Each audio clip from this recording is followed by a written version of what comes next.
I rank where the view is nothing less than phenomenal. For how I express and project from my abdominal. The only view better, both my daddy and my mama know. No living parents, my sons give me balance. My wife is my serenity, this mic is my identity. The world is foul enough, that's why I write without obscenities. Provoking danger with broken language and spoken anguish. Begging to get hurt, why would you ask to go through changes? Yes, Lord, life's a chessboard, master the angles. Control the tempo, be the one who holds the info. Acknowledge is just as deadly as machete swings. When spoken, the truth is as potent as that Medellin. While others swear the style is free, I just let it ring. Our time is undervalued, soldiers make us better kings. My fam's on my shoulder, reaching after better things. Today I take the shot, for them I'd rather set the screen. My mama told me follow my dreams. My daddy told me get it by any means. Stand tall, make him bow to a king. But I've evolved, you can see the resolve. Look in my eyes when you speaking to God. Life and for those who we caught up in using what I was taught with the muse. I guess they call it proving I'm more than an artist. Penciling out my darkest while stenciling out a harvest. And storing what gets me from A to B just like garages. Instrumental with collages. Envision what I've been drawing. Broadway to give you rhythm like the great Lena Horne. So bent on, found comfort in the storm. Find peace and on when you see them others perform. Organized chaos, I'll cast it like hey ya. Yo, party people in the place to be. What's good? It's the number one chief rocker at Knicks Universe, your main man, Uncle Freezy, and welcome to the Knicks at Night podcast. Y'all want this party started right. Y'all want this party started quickly, right? You hear it. Let's go. Throw your hands in the air and wave them like you just don't care. And if you got some loot and a stick of juicy fruit, somebody say, oh, yeah. Oh, yeah. Scream. Yeah, you know what it is. Blue tears, orange tears, orange tears. You know what it is. Let's go. It's the Knicks at Night podcast. Your main man, Uncle Freezy, about to rock the spot for 2+ hours. You know what I'm saying? About to have us some fun. The Knicks done won 4 in a row. Tibbs is playing the kids. Julius Randle was balling. RJ Barrett is scoring. What else is there? What else is there? What else can a Knicks fan want, right? The Knicks done won 4 in a row. Julius Randle balling, RJ balling. The Knicks done won 4 in a row. Tibbs is playing the kids.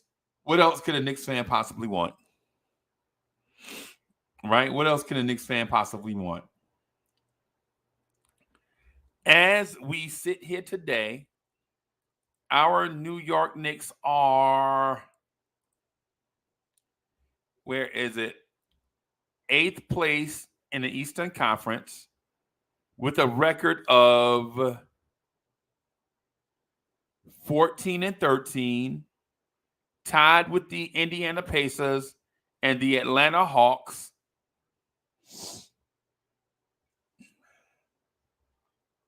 Man, I'm going to say this out loud, and it's going to sound crazy.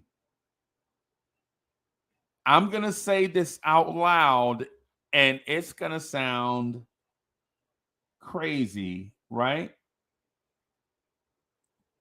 It's going to sound crazy. But our New York Knicks are the hottest team in the Eastern Conference. What? You heard me. Our New York Knicks are the hottest team in the Eastern Conference. Did you think I'd be saying that on December 12th? No, you did not. You did not think I'd be saying the New York Knicks are the hottest team in the Eastern Conference on December 12th. Right? I want to point out something just real quick. I'm not counting chickens before they hatch, but chickens, y'all get in line. You heard me. I'm not counting the chickens before they hatch. But chickens, y'all get in line over there. Right? Yeah, man. I'm not counting the chickens before they hatch, but and so let me look at this schedule. I want to point out something just real quick. I'm not counting chickens before they hatch, but listen at the next 6 games. At Chicago, Wednesday. At Chicago, Friday. At Indiana, Sunday. Versus Golden State at the Garden on TNT. Then at the Garden, Toronto at the Garden, Chicago at the Garden, and then Philadelphia at the Garden. And then we wrap up the year with at Dallas, and we'll be rocking with our homeboys. We talk Mavs, Glow Mavs, GLO Mavs with Rel and King. We'll be rocking with them for the Mavs game. You know those are homeboys. Those are homeboys. They part of this collective we got going, right? We'll be rocking with GLO Mavs, right? For the Mavs game at Dallas on the 27th, and then we're at San Antonio, and then we're at Houston. Now, I'm not saying that we won't lose another game this year, but what I am saying is I'm confident with this team versus a lot of those teams that I just listed. Nev, the Disruptor, is in the building. Pudge Nice is in the building. Chef NYK is in the building. The hip hop legend called Mega is in the building.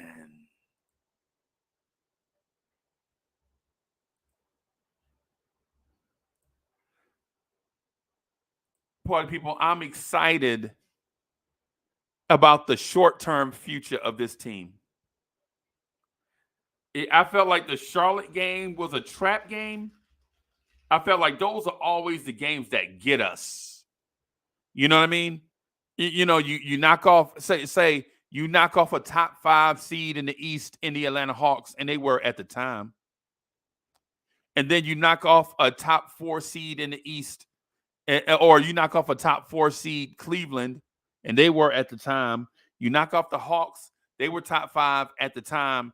Then you go to Charlotte, you're like, you go away from the Garden, you leave the city. This might be the trap game, and we destroy Charlotte and the Hive and the Beehive, right?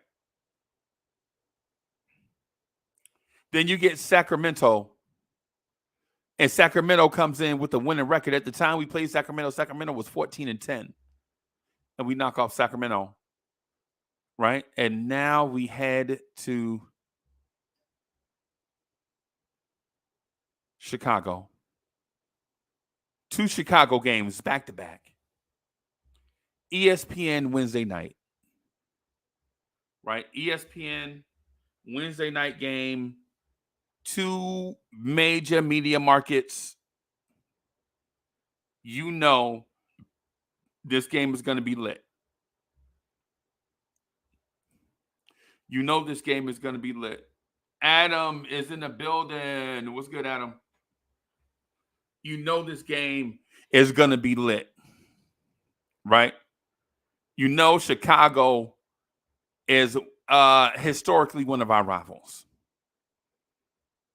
And sure, there won't be a Patrick Ewing or a Michael Jordan suiting up for this game, but for the most part, we don't like each other. I don't think. Right. I don't think. But you have Chicago and Chicago back to back. Chicago has been struggling. Right? Chicago's record at the moment is 11-15.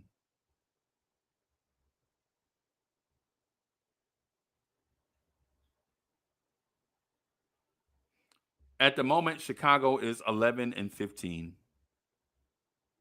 Right?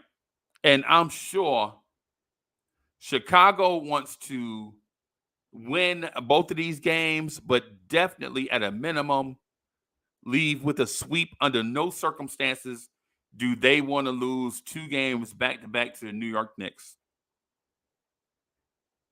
And I'm here to tell you, I'm all for it. I'm all for it. I'm all for going into Chicago and sweeping the Chicago Bulls. Right? The odds makers have us winning that game. The players listed out as of December 10th, Alex Caruso and Ayo Dosunmu. Right? Ayo is day-to-day as of December 11th. Alex Caruso is out as of December 10th.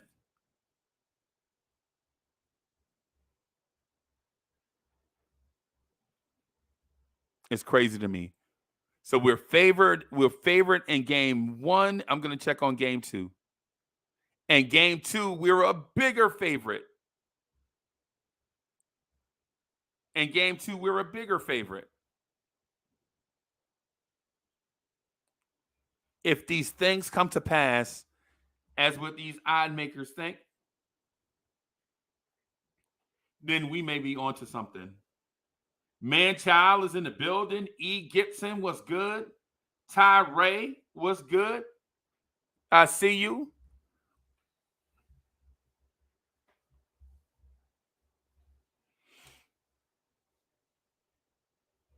So I wanted to speak to the good feelings, the good vibrations, since the Knicks have won 4 in a row, right? So we have the Bulls twice. We're favored to beat the Bulls. At least let me double check. I saw something I didn't like.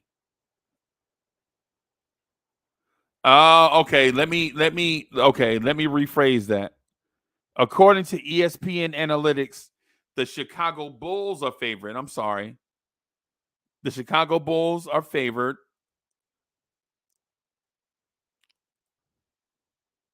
And then they're favored even in a bigger in the second game. Corey Smith was good. Let me send the thing to my man Lee. Let me see.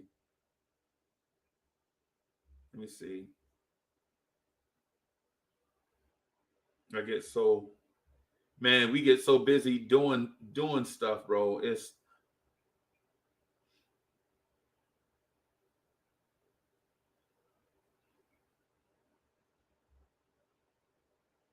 them. Okay.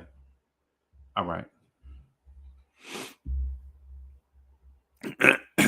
I'm gonna finish doing this real quick, and then I'm gonna open up so that we can chop it up. All right.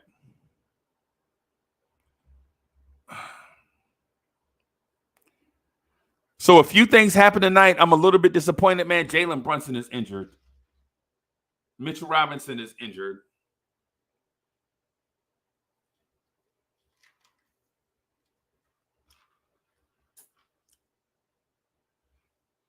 Dre is in the building.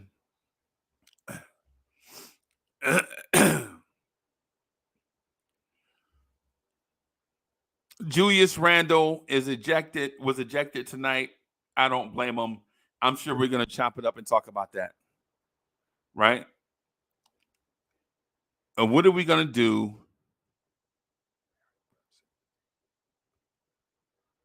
What are we going to do about Jalen Brunson?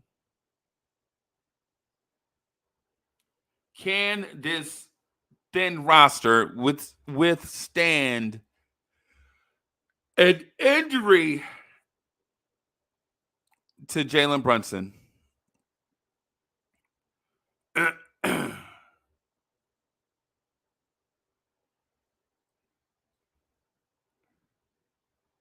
don't know. And you know what? I lost my train of thought. Let me bring my guy in here. Hey, y'all, this is like, y'all, this is like my half brother, so y'all better treat him nice. Mr. Lee, what's going on, bro? Peace and salute. Salute. Hey man, how you doing, big dog? I'm doing well considering. Yeah, man. I was thinking, hey man, I was thinking about you Saturday morning. Okay. Yeah, I was in Charlotte, stuck.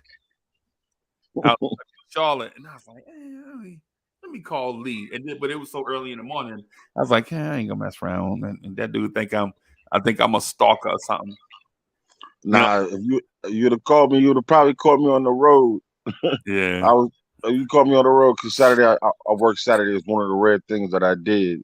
Okay. But my name was I Need Money, so Bam, gotta do what you gotta do, bro. yes, sir. Nev, this disruptor is in the building. What's up, brother? Yeah, what's up, man? What's going on, Freezy? Man, I have a lot of thoughts running through my head. Adam, what's good, bro? Oh, Adam, is that Yankees? Oh, jeez.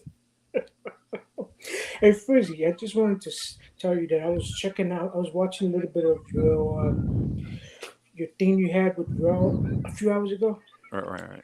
and I just wanted to say that dude has that blue light with the blue cap and the blue shirt. That thing's dope. Yeah, man. With They the Mavericks Mavs color. to their heart, bro. That thing's dope. They are Mavs to their heart. State of the state is in the building.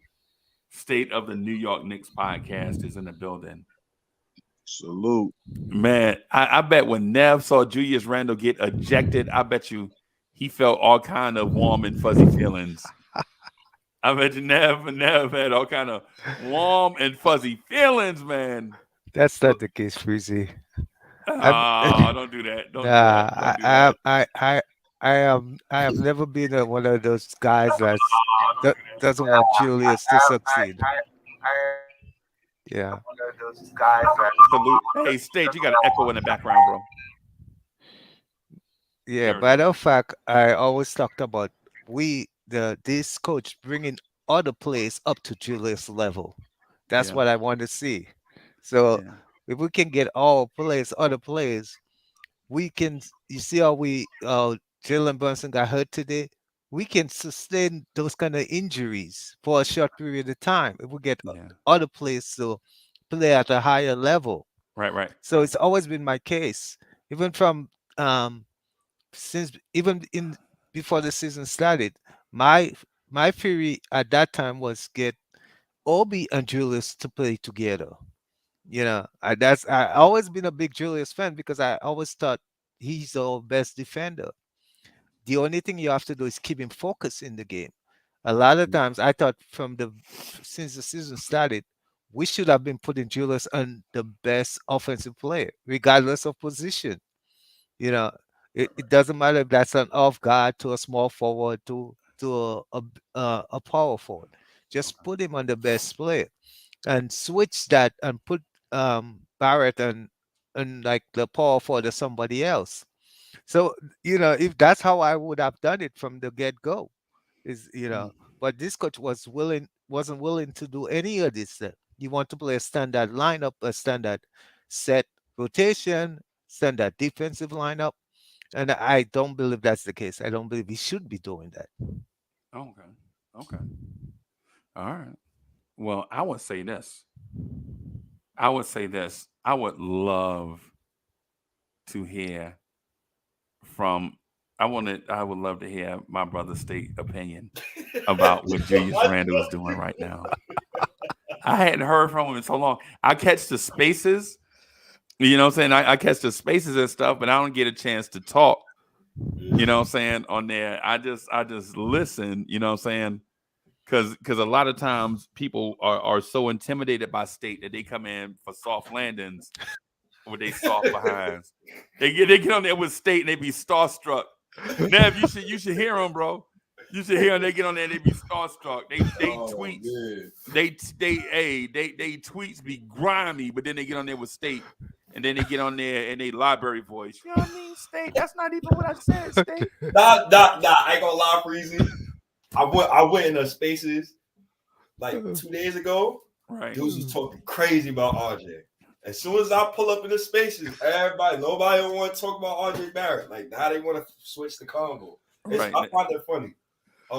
Yeah, that's because they from the Poconos. Yep.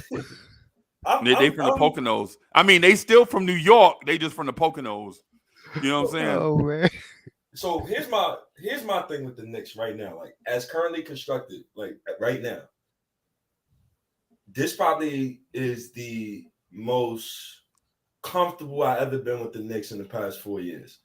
When I'm seeing a rotation where it's 6 of my draft picks playing, I can't complain.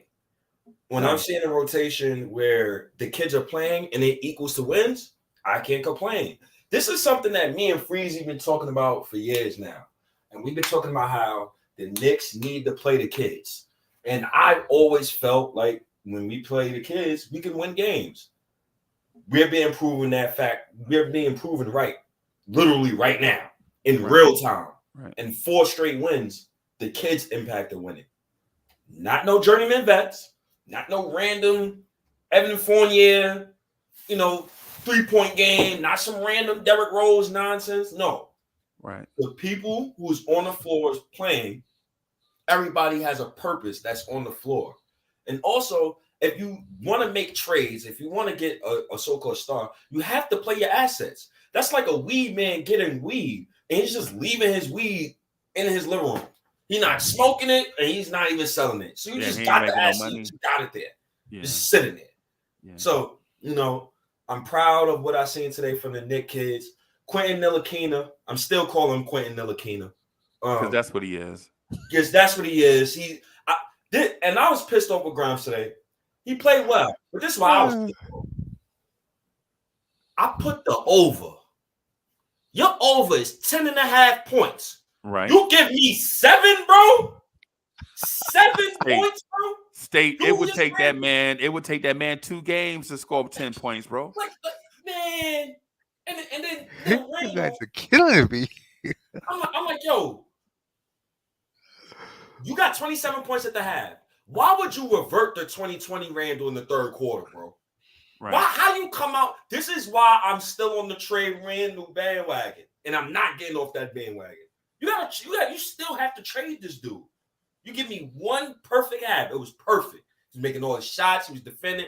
Third quarter come out. He's lethargic. He missed both of his jumpers. He started ball hogging. Then you crying with the refs. Now you got 2 texts. You got kicked out of the game. Last season that happened. Remember what Cam Johnson did to us. So I need him to focus up. Gotta focus up. Gotta focus up. Well, stay in Randle defense, though.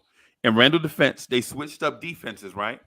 So they switched up defenses. They started bringing the defense from the middle of the paint towards Randle and forcing action towards the corner, right? Grimes and Quickly is stuck in a corner like they don't know what to do.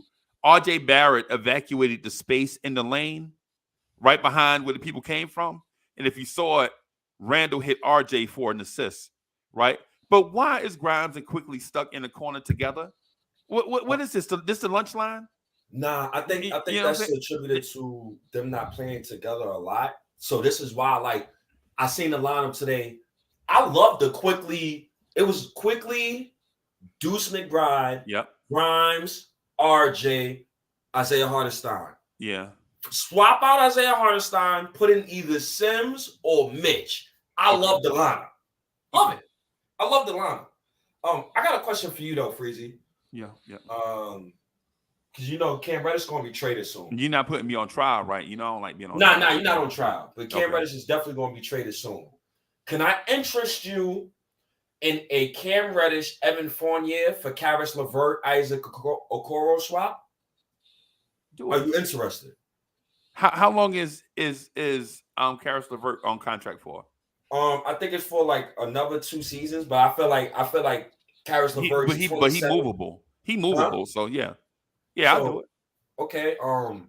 I feel like Isaac Okoro, because Isaac Okoro is a bust in Cleveland, but he comes here and Tibbs will love him. He'll fit in perfect with Tibbs. So that's my reasoning for that trade. And it stuck out to me because somebody said it to me. Well, we was doing trades on Twitter Spaces, and that particular trade stuck out to me because it kills 2 birds in 1 stone. And listen, man, I fought hard for Cam Reddish to get his minutes.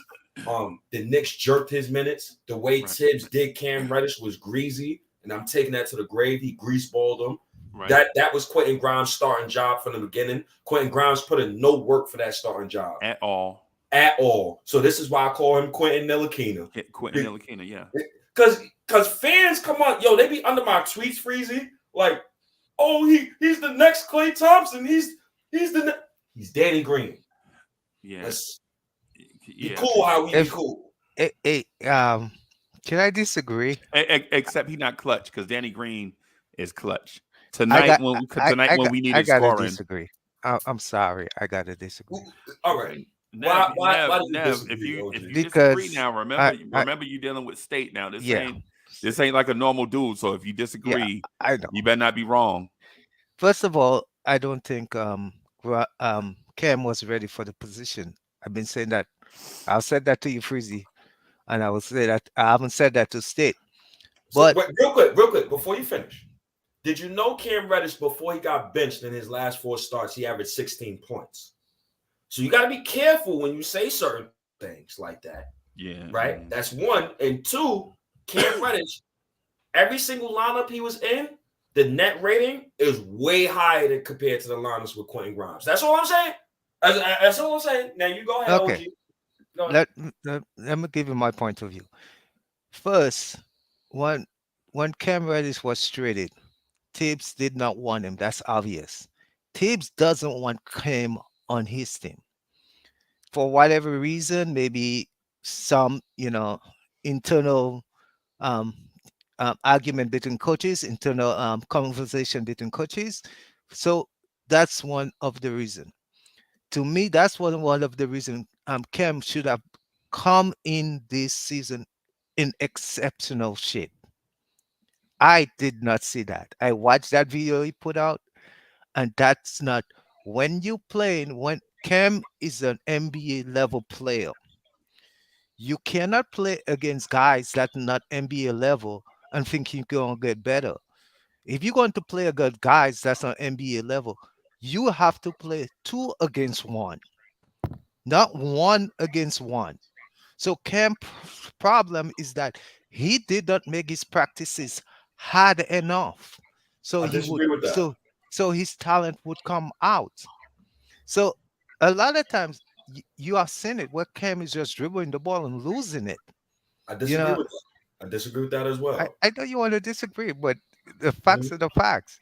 Those are not facts. I mean, I got all the numbers. See, Uncle Freezy warned you. Yeah, you might have numbers that shows Cam in a positive light, but that's not what the coach is looking at. If I were the coach, I'm looking at Cam dribbling the ball and just giving it away. OG, and that's a problem for me. OG, if I'm the coach, Cam's forcing a shot instead of passing, and that's a problem for me. So RJ forcing shots is not a problem to you? Yes, but RJ Tibbs is RJ's boy. No. See. Yeah. This is where I got you. See, now I got you. I got you. See, he set himself up. Right? No, you don't. You give RJ the pass, but you don't give Reddish the pass, knowing that in the minutes Reddish played, did you know that Quentin Grimes got at least 400 less minutes than Reddish this season? Did you know Quentin Grimes got damn near the same amount of touches than Cam Reddish? Why is that? Oh, I know you didn't know that. I don't know. I really don't follow. All I know, when Grimes is in the game, he doesn't make those mistakes. I agree. You got me there. He don't make mistakes because he don't take risks. Grimes don't take risks, so he don't make certain mistakes. But that's what right now, like I've told you, that's what the coach is allowing them to do. And Grimes is playing within that framework, And if Grimes is playing that within that framework, we could surmise maybe Cam is playing outside that framework. How when Cam Reddish in that same role, the Knicks was flourishing. Let me tell you how, because I don't coach like Coach Tibbs, but under him he has a hierarchy of who he wants to take the shot. That's how he coaches. It's Brunson, Mhm. it's Julius first, Brunson, Barrett, and then I don't know who comes after. But he has a hierarchy of who which quickly. player is supposed to take shots. That's true. And Cam, I think one reason he doesn't like Cam goes outside that hierarchy, you know, and I don't I don't advocate for that coaching style, but that's what he does, you know, and it drives me nuts. But I can see that's how he coaches, and OG. and One and thing. My only beef with what you're saying right now, I'm not gonna say you're wrong. What I will say is this: Quinn Grimes did not earn that starting spot. Let's be clear. He was given that job. yes, And he's being treated like yes, a teacher's pet. yes, I used to hate teachers' pets in high school. The dudes who sit up under the teacher, always kissing booty. You're a great teacher. I don't like those type of people. So when I look at Grimes, I look at him as a teacher's pet. He put in no work for the job. Cam Reddish. Now, this is where I also disagree with you. You say you felt like, now this is just your opinion. You felt like Reddish didn't come into the season healthy. I think exactly. otherwise. I felt like he came into the season healthy. What happened to Reddish was stupid Draymond Green in the Warriors game when did some nonsense to Cam Reddish and hurt his grind. That little opening allowed Grimes to get the starting spot because Evan Fournier was garbage regardless. He needed to go last season. He been needed to go. But the fact that Mitchell Robinson was hurt. I'll give you an example. Mitchell Robinson was hurt, right? Isaiah Hartenstein started, right? When Mitchell Robinson came back from injury, what happened? He gets Started. he gets the starting position. So MSG politics is undefeated. Right. Because But it's not MHG politics. That's Steve's OG. way. No, State is That's right about that. Steve's way. Politics. OG, what No, that's on it's God's politics. earth? Teams has full autonomy. That's his That is way. the problem. Yeah, it's OG, not listen, MHG. real quick. I'm gonna ask you this question, right? I can hear your accent. I'm Ghanaian, right? My Yes. pops don't give me nothing for free. He makes me earn everything. Everything I got in my life, I've earned it. I worked hard for it. Right? I come from the projects, man. I had syrup with butter on sandwiches and all that, man. Welfare times, man. Food stamps. So for me to see Grimes hurt for 2 months, he was hurt for 2 months. You take him, you place him in the starting lineup for a game, pull him, right? Then he's hurt again. Then there was a day where, Grimes got a long-term injury. But then 2 hours later, Grimes is questionable. But then 2 hours later after that, Grimes is playing and now he's starting. Come on with the MSG politics, OG. I'm done. I have no beef with Quentin Ntilikina, but that is garbage. So he can't give me 10 points less. He got to give me more than 10. I bet he lost my ticket. I lost my ticket because of Quentin Grimes today. You can't give me 10 points, bro? Come on, man. I will agree to some extent. He can give you 10 points. Come on, man. But let me make this other point, and maybe you can see where I'm coming from. The Obi debate versus Randolph debate. The Obi Randolph debate to me is a waste of time. But this Excellent. coach promotes that debate of the how he plays them.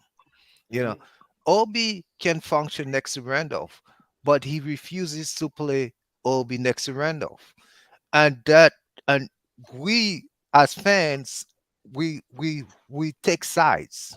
You know, some of us jump on Randolph's side, so there's on Obi side. Do you blame But us, a though? coach supposed to grow his team to win games. His long-term plan, or even his short-term plan, is to win games.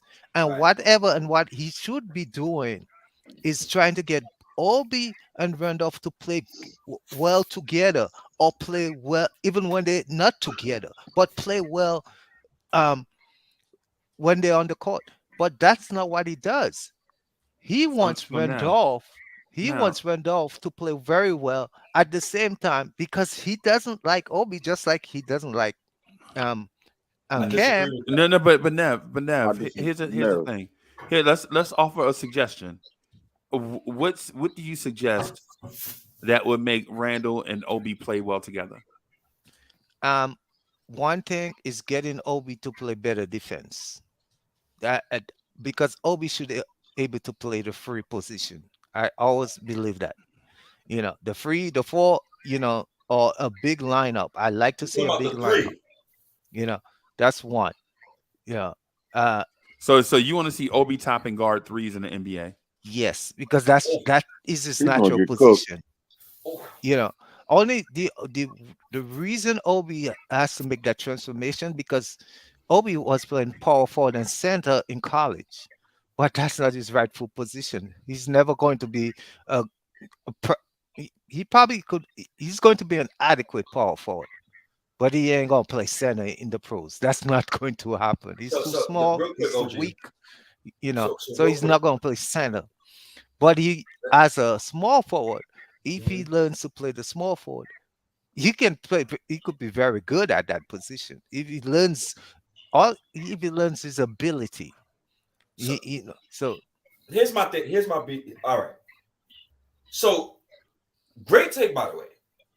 But you're thinking with too much logic. The coach is Tom Thibodeau. If I was Obi's coach, he would have been playing small ball center. He'd be playing the 4. He'd have been playing the 3. I'd have tried him at the 2. I'd have tried every single line of combination known to man so I can know these things. If Obi coach was Mike D'Antoni, you think Obi would play the 5? I think he would. Do we think Obi could play some 5? I think he can.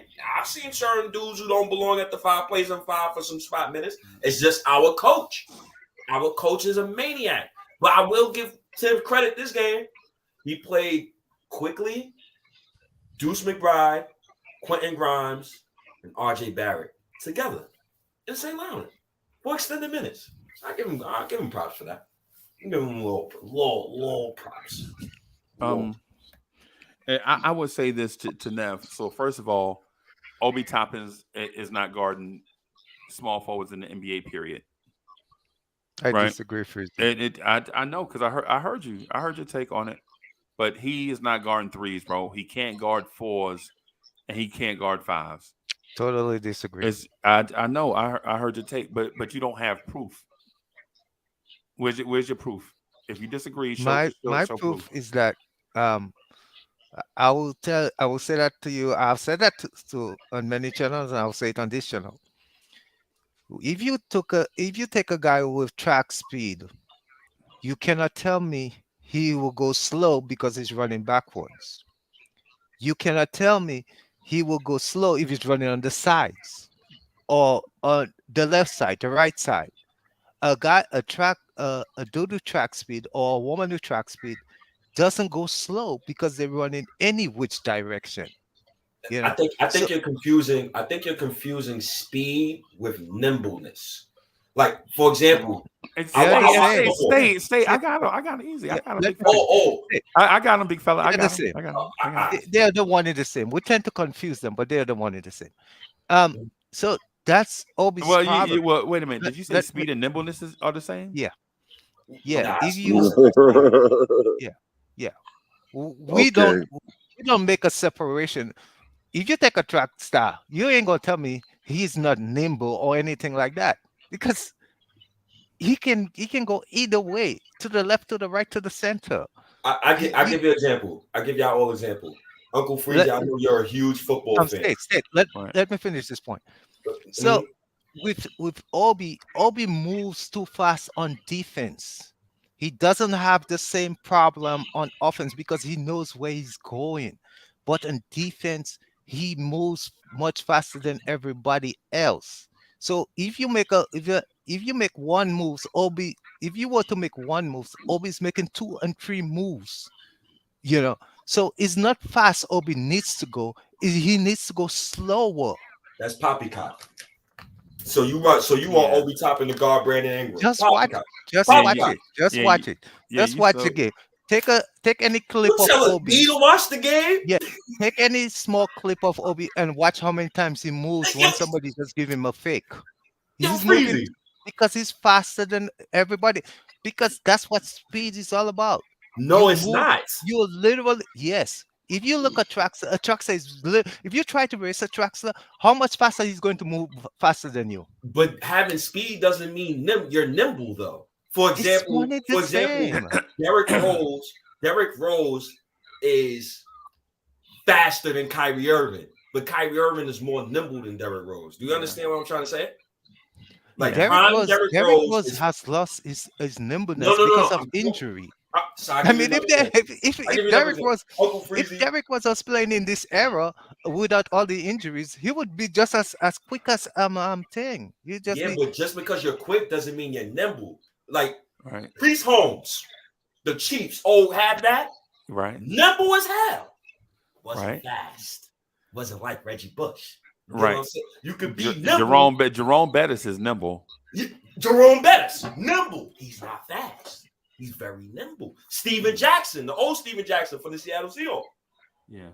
Nimble, but he's not fast. Obi, I think Obi is better on defense this season. I think he's quicker. I think laterally, and I think you're confusing lateral quickness with foot speed.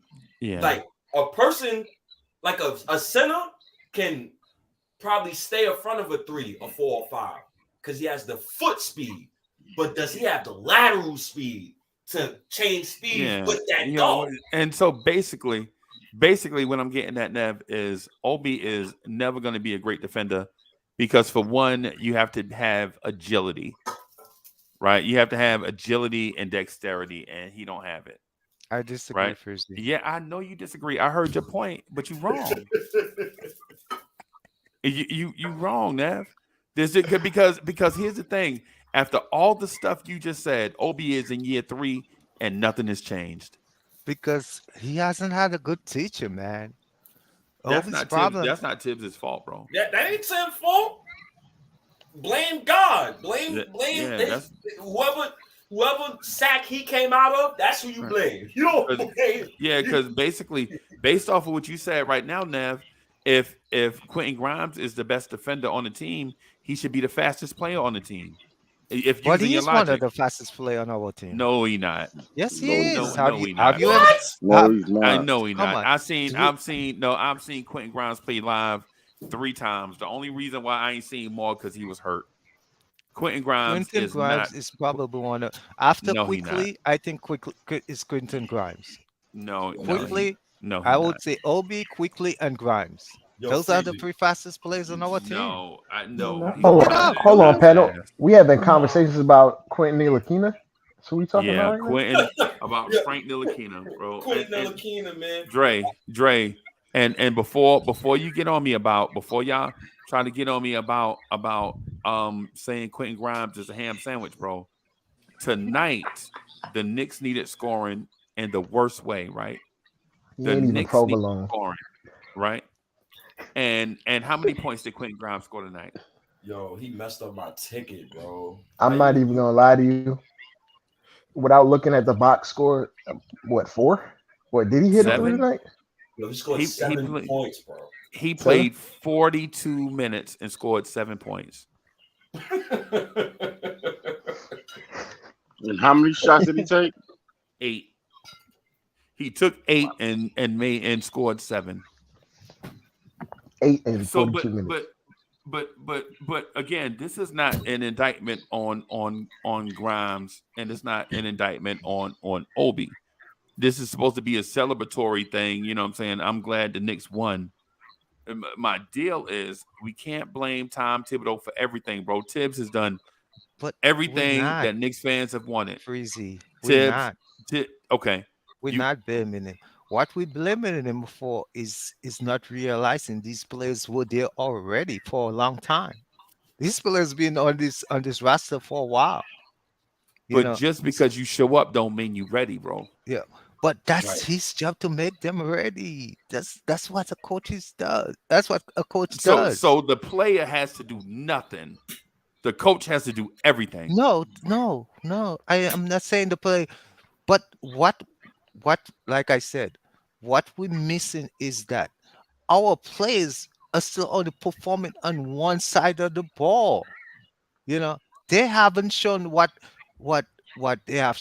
They haven't shown what they have done in college or done in the G League on the other side of the ball. Because those were lower levels. Lower level or not, but that's a preparation. That's what you prepare. That's why we drafted them for. You know, we Nev, what drafted. you're talking about is preparation A, preparation B, preparation C. Where you at is preparation H. That's where you at now. No, I disagree, Frizzy. Nah, you're not gonna come from high school and just get in the NBA and then just be the same player you was in high school, bro. If that was the case, everybody on this panel would be a professional athlete. What I have seen with our players are good players, and they can perform at a higher level on the offensive end. That's the only thing holding our players back. And No. I haven't, and it's not only our young players, it's our second year player, our third year player. Only now Barrett is coming out of his shell. For all the Barrett fan, it took how many games? 30 games? Because it took Barrett a minute to learn how to play with Jalen Brunson and Julius Randle. Yeah. What? We got a new Randle $100 million point guard. So we're making an excuse for Barrett. What? Come on. And you know what? No. See, the thing about the offense, I don't like making excuses. But the thing about but you just made an excuse about the offense, right? But the Knicks have the 13th highest scoring offense in the NBA. Top 10. The 13th. Yeah, in a top 10 defense. And imagine if they were able to get a little bit more help from the young players. Imagine that. Because we don't want to imagine that now if they won 4 in a row. But like, what do you want, yo? Breezy, we would have a much better record if they were just able to get some more scoring from the young players. Because as you can see, we're in a perilous situation right about now. If Brunson is going to be out for an extended period, what are we going to do? Start Deuce McBride, and we're going to keep this. What we're going to do? This shit going. But that's what I'm talking about. We need Deuce McBride to perform at least an adequate level on the offensive end. No, we do not. Yes, we do. No, we do not. Yes, we What's do. an adequate level? Because he's not because he's getting a lot of open threes and he's not making them. Yeah, you got to knock down some of these shots. We cannot. Well, I mean, Tibbs wants him to make those shots. But based on what you said that's Tibbs' fault. When Dre just said he not knocking down open shots, and you said yes. So you agree. So you agree that the player was missing, but before that you said it was Tibbs' fault. So which one is it? But it is Tibbs' fault because he hasn't created the environment. Like I told you, Freezy, the yelling and shouting. We went over this. The yelling and shouting cause affecting our players. No, it's not. Especially the young players because they're not used to that environment. No, it's not. I would. If that was the case, RJ Barrett and those boys would have been said something. They all love Tibbs. I'm the person. I hate Tibbs. I hate him. RJ Barrett. I'm telling you right now, RJ loves him to death. I don't know why. State. If you're playing for a coach that give you carte blanche to do whatever you want, how many minutes you want, but how hold it. Doesn't hold you responsible. What you would do? You'd want to go to another coach? So Tibbs don't hold RJ accountable? Are you getting RJ mixed up with Randle? Of course not. Yo, Freezy, get your man. Not. Freezy, get your man, yo. Of course not. Freezy, how? get your man, Nav. How? He needs some coffee. He needs some wake up time. He needs it. How he does it? By giving him more minutes? By giving him more minutes? Yep. How he does it? Who? Okay. How he holds RJ Barrett accountable? So Tibbs hasn't benched RJ Barrett multiple times this year? No. Yes. He has once. Once. Yes, he did. It was one time in the game when he was having a pretty bad game. Yo, Nav, I watch every Knicks game more than twice. I just So watched the Knicks game okay. earlier So twice. tell me the other game. I remember one game he benched him once. So it What wasn't game? a What game game where was he that? I benched can't RJ. remember what game it was, So it but wasn't a game Okay. he benched he RJ benched him and in the Randle fourth was like quarter. 2 for 14. So it was never no game where he benched RJ and Randle was supposed to be benched too, but he did not bench Randle. He just benched RJ. It was never a game like that this season. He hasn't benched Randolph at Oh any my! game. Yo, Freezy, get your man, yo. Yeah. Tell me which game. I would like to know which game. Get your man, yo. Come on. Maybe Freezy can tell me. Freezy has a photographic memory. Tell me which game RJ was benched beside one time or Randolph was benched anytime. Well, He was so benched Randall versus the Mavericks games and where he only and played 20 minutes. and the Charlotte Hornets. Who was Tibbs was so mad at RJ in that Charlotte game. that's the game? I think he Yes. wanted. I think he wanted to put hands on RJ. I ain't gonna Nah, lie. I ain't gonna lie. I think he did too. I know what game he's talking about. He was so mad at RJ. He could. If Tibbs could have physically assaulted him, bro, I think he would have.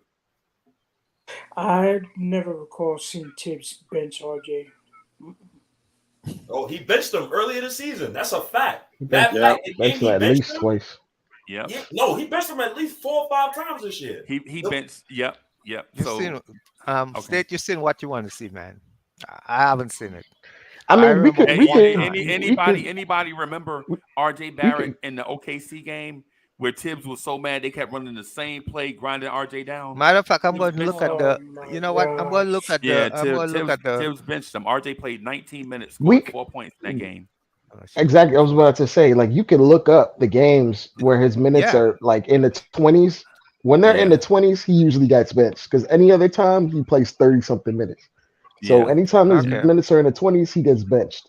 benched. That's Like that's the And exactly Pistons, what I in want both to do. games. Okay, yeah. Because I real want to see quick. where State is getting his information from. Where is State? Yo, man, yo, who's your man? Yo, you don't know who I am? Yo, what's up with your man? Hey, yo, Nev on the come up, man. Aight, Nev learn the some. disruptor, bro. He you know what I'm saying, he on the He'll come up, learn bro. some. But I He don't know. about to be a king in this Knicks universe. oh, He trying to take out State. He trying to get a state trophy. can I give you a narrative real quick? He trying to I'm state trying to that get on the hey, State's he skin, the man. predator. Am I the only one who's disappointed with the Knicks because they No. did not draft AJ Griffin? Only because Reddish is Shot he out hit the last door. Yeah. We're devoid of wings. You could have had AJ Griffin and Jalen Brunson and Cam Reddish and RJ Barrett and Emmanuel Quickly and Quick. Do I have a right to be mad about that? Yes, very, Yes, very. yeah. No, Yeah. I disagree. Nev disagree with everything. Nev gonna disagree with everything. Nab might be a Hey, company Nev, you man. know it's air outside, right, bro? I know you disagree. Yo, he's a company No, man. yeah. Nab, are you a company man? I need to know this. No, I'm not. Really. No, I think I'm you are. really. I'm normally an instigator, so that's Instigator. normally. That's Yeah, what company men are. yeah. I'm Company not. men are instigators. No, I am a troublemaker. Oh no. Hey, Because Nev. company So men say stuff Julian like, Blum said, stand your ground, Nev. Don't back down. That's good. oh, We gon' but if we drafted AJ Griffin, we're gonna have another scenario where we gotta wait till COVID and 15 injuries that's pop up fine. for him to get minutes like Grimes did last year. Oh, that's fine, brother. I'll wait for AJ Griffin. I ain't got no problem with that. I got no problem. Brunson about to be out for like 2-3 weeks. He had a high ankle sprain. a sprain. He A high one. We know how those go. He out. He's bro. out. Yeah. If I see him next game, on guard, I might nickname him True Warrior. Or I something. might have to take Ron Artest's nickname. Terminator. They call him the T1000 or something. You know what I'm saying? God damn. Yeah. Oh man. Yeah. Wait. So in the next game, do you think we see Derrick Rose in the next game? Oh nah, he's done too, brother. No. Derrick Rose getting traded. He's I'm done. not going to see Derrick Rose on the floor either. Yeah, and I don't even want to see Derrick Rose. Me personally, I don't want to see him. But Derrick Rose. Move on. Derrick Rose. knowing Tibbs, if we're playing in Chicago, we might actually see him just because We we're in might Chicago. see. Yeah. I think we might see Derrick him. Rose to me has got to retire. Nah, he got something left in the tank. It's just it would be misused here. Like no purpose. He can use Yeah. whatever he has left on another team. Yeah, but Derrick Rose defense is so bad, bro. Like, and we gotta think about it like this: Randall's not a rim protector, so you gotta keep Randall in mind when you think about certain guards.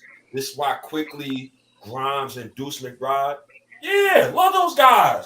If you want to, that's how you make Randall look good. You get a bunch of guys like Quentin Grimes and those guys, and it allows Randall to play the way he wants to play, but play it in a good way. Right. We got rid of that goofy drop coverage we used to put him in too, by the way. Because since we got all these aggressive guards, he could actually switch out. Because they were having Randall do the drop, and I don't know why he's in the drop. He can't cover the roller and the ball handler like Mitch can, so I don't understand that. And he's not long enough. He's not a jump athlete either. You know what I'm saying? Like you could put D Stu, like Isaiah Stewart in that. And Isaiah Stewart is, I'm not saying he's a leaper, but he's got that rim protector mentality. Yeah. Cover ground. Yeah. He can muddy up the lane. Just basically, because him and Randall about the same size. Randall might be bigger than him, really. Isaiah might be bigger than Randall. I don't think Isaiah's a good. I think he's a good stance defender. I don't think he's a good rim protector.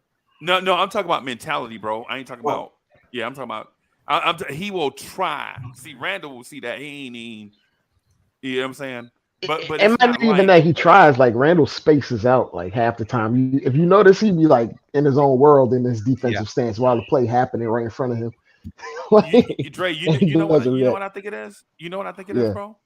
I think he is always thinking about the shots he missed. Like mentally he can't get over. Like he can't process that he's like, how did I miss that? And then he back on defense. And then a dude is wide open in the corner. They call his name, and it's too late.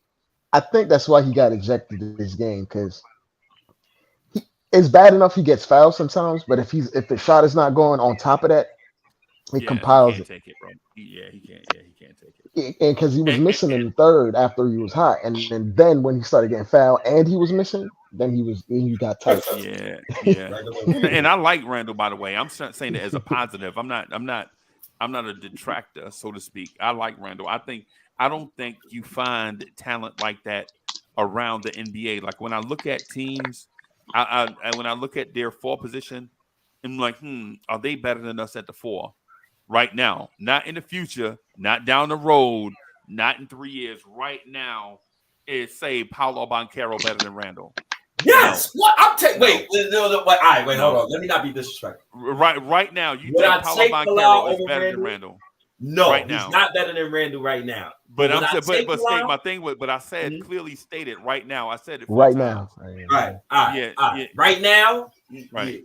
He better. And notice I said not in 2 years, not down the road. I'm talking about right now. Right now, these dudes are not better than Randall. There is 10 power forwards I'll take over Randall though. Like right now. Yeah, because you're thinking about the future. You'll get them right now. I'm thinking about right now. I'm talking about right now. I take Jaren Jackson Jr. over Randall. Say you will not take no Jaren. If you don't stop your poppycock nonsense, Jaren Jackson Jr. You will not take Jaren Jackson over Randall. Keep going. We can keep naming names. Right, because for one, if you say Jaren Jackson or Anthony Davis. Right, what I'm gonna do is I'm gonna call the ambulance right now because I know they're gonna get hurt before they play for you. I'm gonna go ahead and book their doctor's appointments right now because they stay hurt. They stay hurt, bro. They stay hurt. Don't be telling me about, man, I take Zion. Okay, take them, and both of y'all will be on the couch watching the game. So you only going on injury, drinking Sprite. Yeah. Nah, I'm not just going on injury. I'm saying we knock Randall a lot, but the one thing you don't have to worry about Randall is Randall missing the game. That's he a stays fact. out there. That's a fact. That's a fact. He'll get kicked out of the game, but he won't miss out of a game. But at least he showed up. You always show up. You don't have to worry about Randall in street clothes, bro. That's a fact. That's a right? fact. We had It's I to just tell want to him have that not to play. Otherwise, right. he would have played last year. I think. You remember the the game in Milwaukee where they made him sit where we went to Milwaukee and they didn't have Giannis and they bench blew us out. Remember that? Yeah. oh When God. it was like and Randall had the deep dive contusion and on the bench he looked like he had the tears in his eyes. Yeah. Yeah, you like, yo, it's only one game, man. I mean, come on, dog. Yo, You gotta if you that mentally weak, bro, when you miss one game, you out here looking like what's the cat name from Shrek? Um Puss in um Boots. Pussy boy. yeah, Pussy you out here boy. looking like that because you missed one game, bro. Come on, bro. You gotta be a big We boy, man. You we gotta be might mentally stronger than that. we Freezer. We might see like prime 2021 Julius Randle next game without Brunson. That offense is gonna be running Oh, through him the whole the game. whole game, bro. Oh, I'm ready for it. No I want to breaks. see. I want to see if Randall. I want to see what he could do. I'm really ready for RJ Barrett too. I feel like Brunson was kind of like, I don't want to say he was holding RJ back, but Brunson do be taking some ill-advised, stupid shots where he just come down and just don't pass nobody. Let's finish the Randall thing though. Would you take Pascal Siakam over Randall? Yes. I wouldn't take him. Wow. I wouldn't because for one, he injury Copy, prone, copy. and he's mentally softer than Randall. Are you No, I'm not. replace Pascal Siakam with Julius Randle? Raptors still win the 2019 championship? 19 championship. Is Kawhi still there? Yeah. Yes, they winning it. Do you know the defense that Pascal Siakam was playing, brother? I'm not sure about the defense. I mean, I can look up his defensive metrics for the playoffs, but what I will tell you is he should be thanking Kawhi Leonard every day of his life for the way that Kawhi got them out of that Philadelphia series. So Kawhi should thank him too. Freezy. Nev, before you disagree, I'm gonna pull up these numbers. Don't disagree. Don't disagree for the sake of disagreeing because I'm pulling up the numbers. I'm just saying. No, I'm not going to disagree. I'm going to tell you why State is right. Okay, so you disagree with me? Okay. You might want to take it as a disagreement, but I'm going to tell you why Don't mean State no is right. difference. Listen, man, Pascal Siakam is better than Julius Randle. If you take Randle offensively, That's a far. he's better than Randle. He's better offensively. He's better defensively. And it's really the defensive part that sticks out to me with Pascal. And one is a champion and one had an all-star bid in a fake season. Next. Right. Give me the next power forward. Next. Right. I feel you. You right about that. He did win a championship in a fake season, right? But here's the thing that but none of y'all ever say. What happens when you give Julius Randle a Kyle Lowry, a Fred VanVleet, a Kawhi Leonard, a Mark Gasol, a Serge Ibaka? What happens when you give Randle those type of players? But you shifting the goalposts. No, I'm not. You said let- championship. Let me You make this said point. champion, and teams win championships, not individuals. Okay, Teams do. Pascal was a big part of that. Can I make this point? I will answer your question. I will answer your question in the point as well. All right. Randolph is better than Pascal, talent-wise, but not in the mental department. What? And yes, not in the mental department. Yo, no. And so I'm State, a, State, where you get this guy from? State, State. let Where me you get finish, this guy State. from? Listen, State. That's the similar issue I have with Patrick Beverly. Patrick Beverly is a very talented guy, but you're not going to win a championship with Patrick Beverly because he's going to cost you a championship at some point. Randolph, unless Randolph get more stronger in the mental area, he will cost you a championship. That's why I don't believe Toronto would have won a championship with Randolph, because at some point he would make a major blunder and cost you a championship, because it take talent. It doesn't just take talent in as a person have talent on the court. It also takes talent mentally, and that's where Randolph is weak at. Is the talent Wow. mentally, and two, even though you have the same players around Randolph, he won't necessarily pass to them like Pascal Siakam.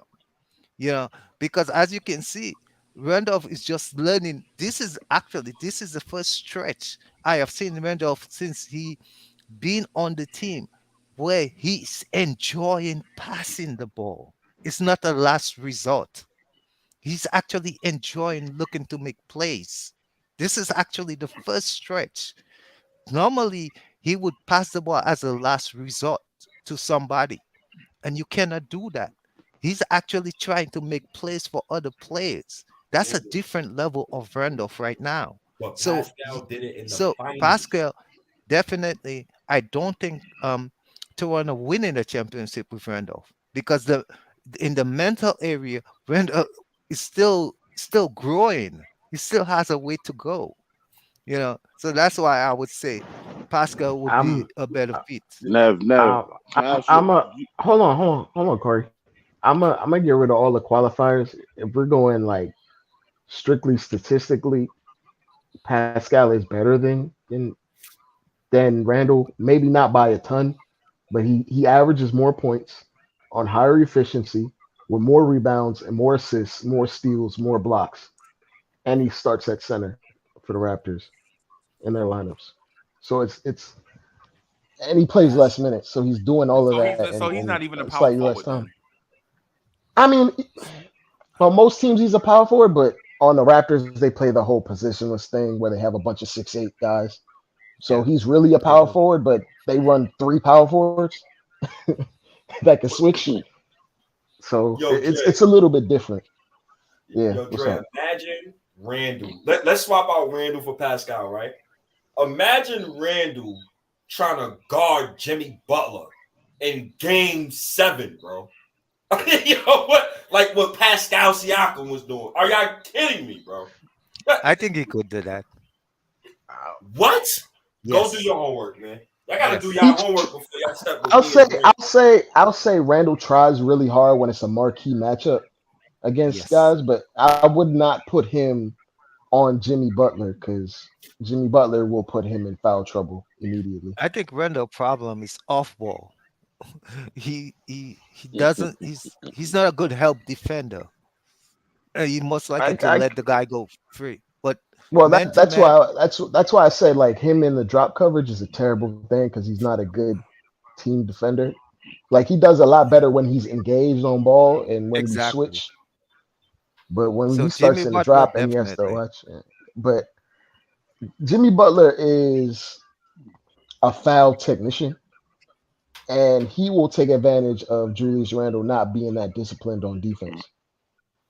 So he'll put Randle in foul trouble in like 3 minutes into the game if they were to Easy. try to match them up. In my opinion, in a playoff scenario, that is. Because in the regular season, Jimmy Butler takes games off where he doesn't really just want to go all the way in. But Dre, Pascal defends the rim, bro. Like that's like Yeah, yeah. y'all just He missing that he part. Like he defends. he's an elite defender. Like he's gonna be all NBA defense this year probably. So it's hard to Agreed. completely Yeah. dismiss Not that. over the NBA champion. You're gonna have to give me another name. Sorry. And I'm Yeah. not even like he's better than what he was back then, in my opinion. He's improved every year. So the dude plays center. I mean, AD plays center. Is Yeah. he a power forward or a center? Yeah. What do we Yeah. consider Yeah. Where's the majority of his minutes at? it? Okay. Is the majority of his minutes at center? Because if it is, what are we talking about? I mean, he's played majority of his minutes at power forward most No, of no, the I'm Power talking years about forward, right I before would now. this say. year. Right now, Not where's the right Okay. now. majority of his? You're gonna have to Power forward, I would. NBA.com that. Okay. I can look it up. I can look it up. Hold on. Because I just don't believe Pascal's just better than Randall. Pascal's just a superior player. He's taller, he's longer, he's faster, he has higher IQ. He's just better than him. That's just me. You could pick another power forward that you want to talk about that you think probably is better than Randall. But Pascal ain't the one. I'm not disrespecting him. Pascal Siakam's a center. What are we talking about? Oh, he's a center now? Yeah, didn't you say he plays center? But they on Basketball Reference they have him listed as a center. Every other year he was power forward before, but this year he's listed as a So center. we gotta use He plays 60% of his minutes at center this year. Yeah, so he's a center. So he's a center. Yeah. Yeah, what are we even talking Oh about? yeah, what are we talking about here then? My fault. Who's the next power forward? We not talking about nothing here. And Pascal playing center. Yeah. Who play power forward for them? Sometimes I think it's Scotty Barnes. It could be Scotty Barnes or OG. Yeah. Or OG. Is Julius Randle better than their current power forward right now? Yeah, he's better than OG and OG and Anobi? Yeah. The defensive player of the year? I don't know. Yeah, I love it, man. I don't know. I love defense, fellas. I don't know about y'all, man. But y'all this whole offensive era, like it's cool, it's sweet and all, but you win championships on the defensive side of the ball, man. But I'm not the biggest Julius guy in the world, but there's something to be said where you can run your offense through your power forward. Not very many power forwards can have that actually work for them and win games. Yeah, well, that's true. But Julius what we talking about, man? It ain't. There are not 10 power forwards in this game better than Randall right now. Oh, you is drunk, man. Nah, so you got Giannis. You got Giannis and maybe AD because of this last 2 weeks. But before this 2 weeks, I would have Randall above Randall above AD. But these last 2 weeks, AD been on fire. But guess what happened though? AD got hurt. Good. Yep. AD got hurt. I mean, his immune system got hurt. Yeah.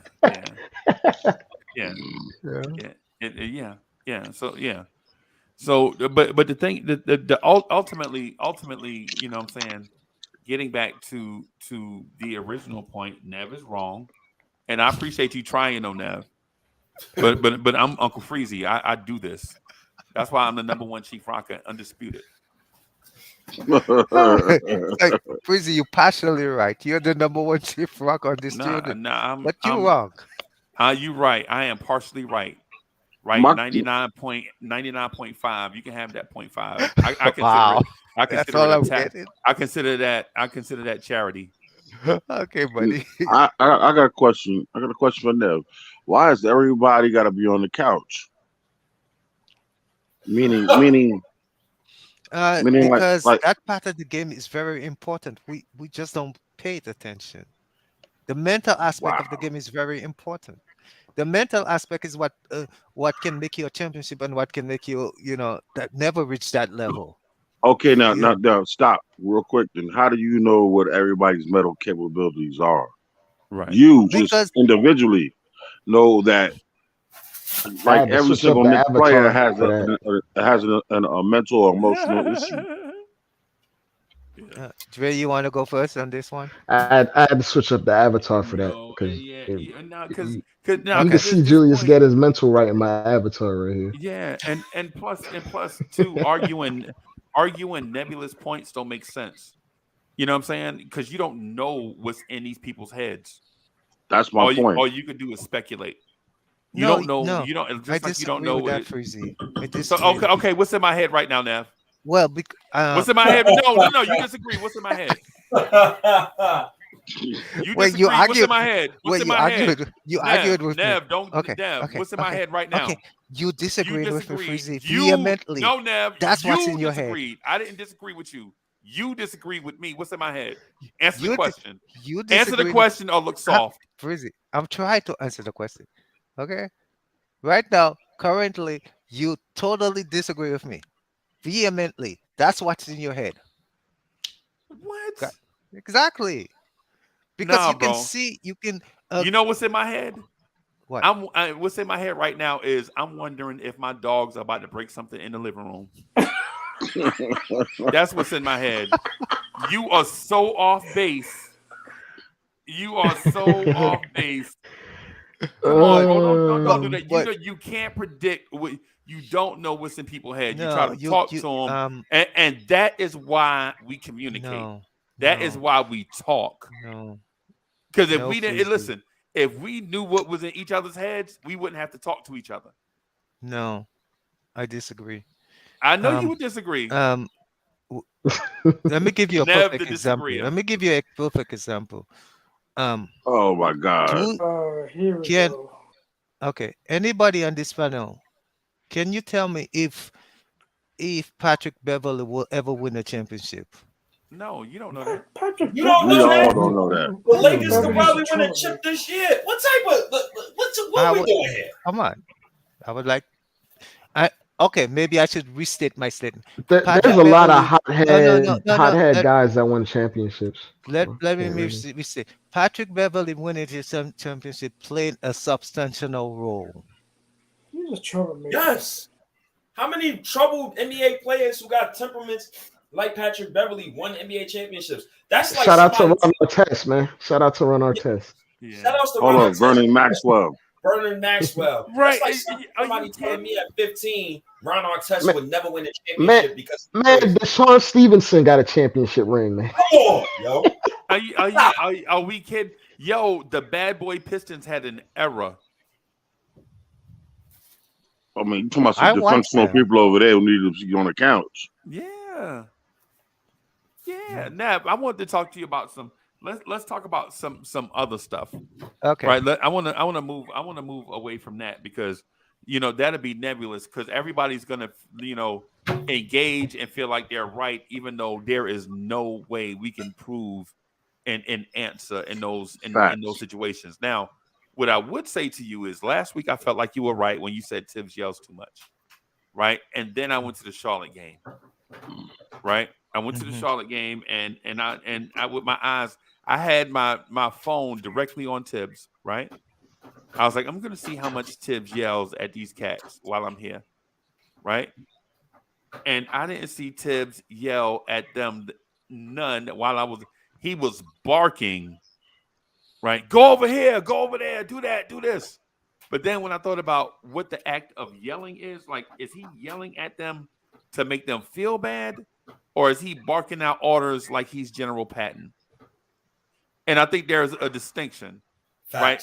Because if a kid makes a mistake and Tibbs yells at them for making a mistake, that's one thing. But if Tibbs is standing up at the edge of the court as if he is Napoleon barking out battlefield orders, that's something different. Right.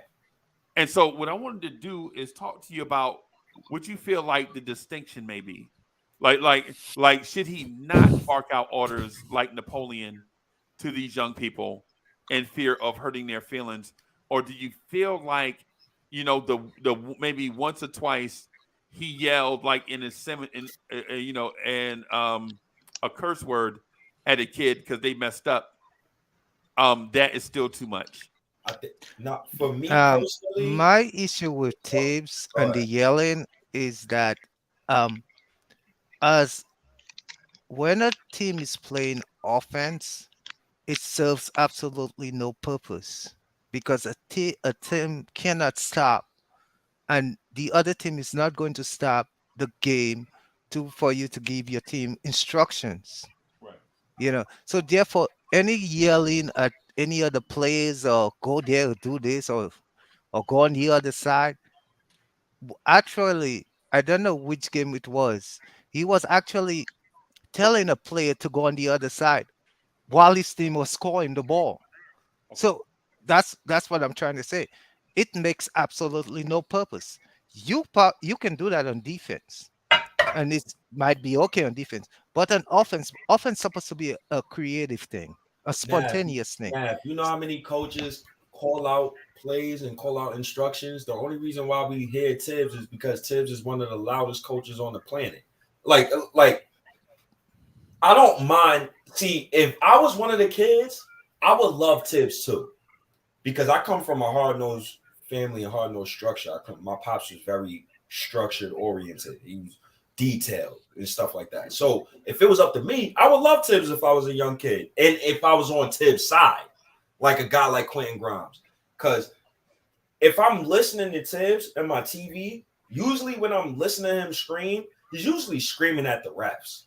When he's barking at our players, he's only barking instructions. For example, the video that showed up where Tibbs was screaming, cut.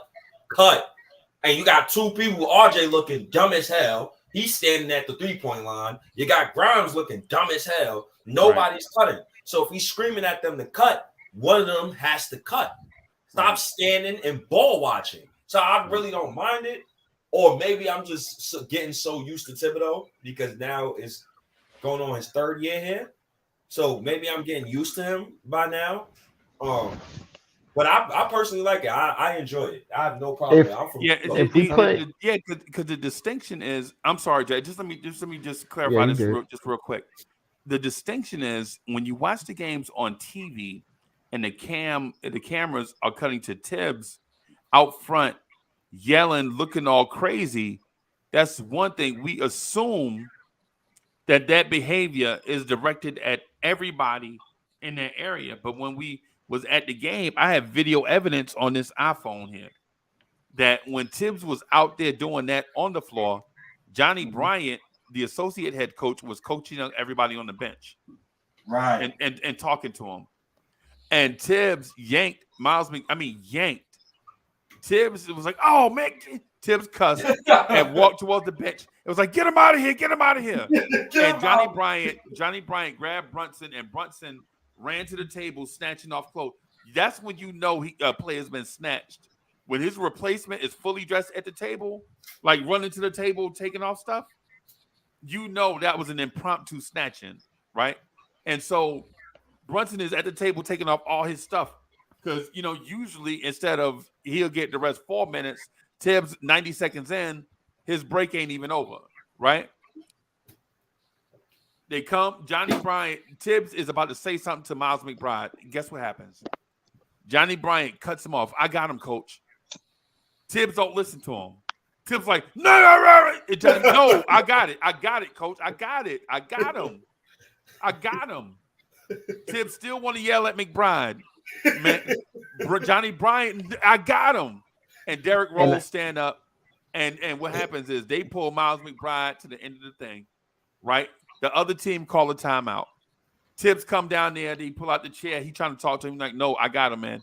And so Derrick Rose, Johnny Bryant, and Miles McBride conference together, and they explain something to him. I don't know what the instructions were because I wasn't close enough.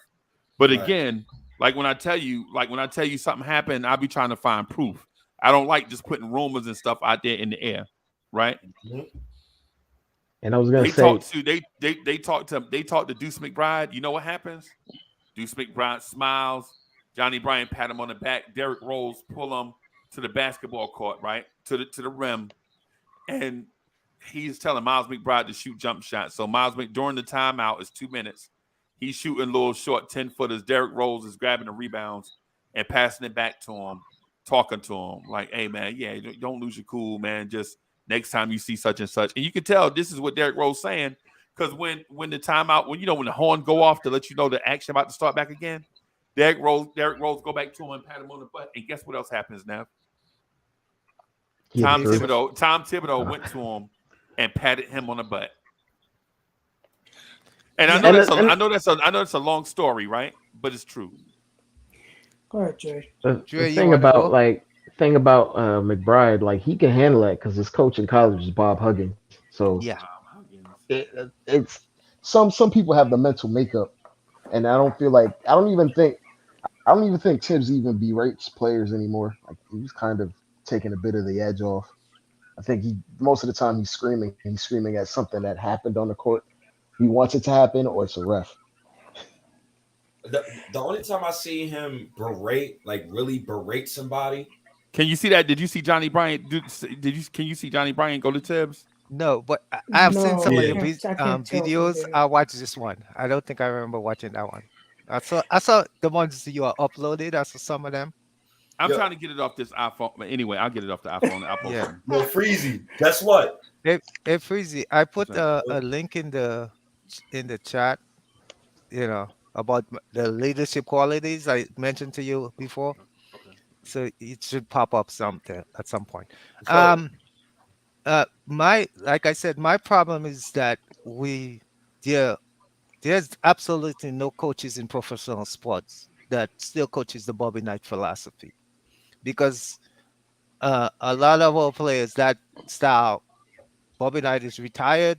Um, it wasn't the best of retirement. Was Tibbs the don't first coach like no retirement. goddamn Bobby Knight. Yo, Nav, what's up, man? You sleepy, man? You know, do you know how Bobby Knight coached? He ain't coached like that. Bobby Knight was throwing his damn chairs at players. Can you imagine if Tim trying to pick up a chair and throw it at Randall?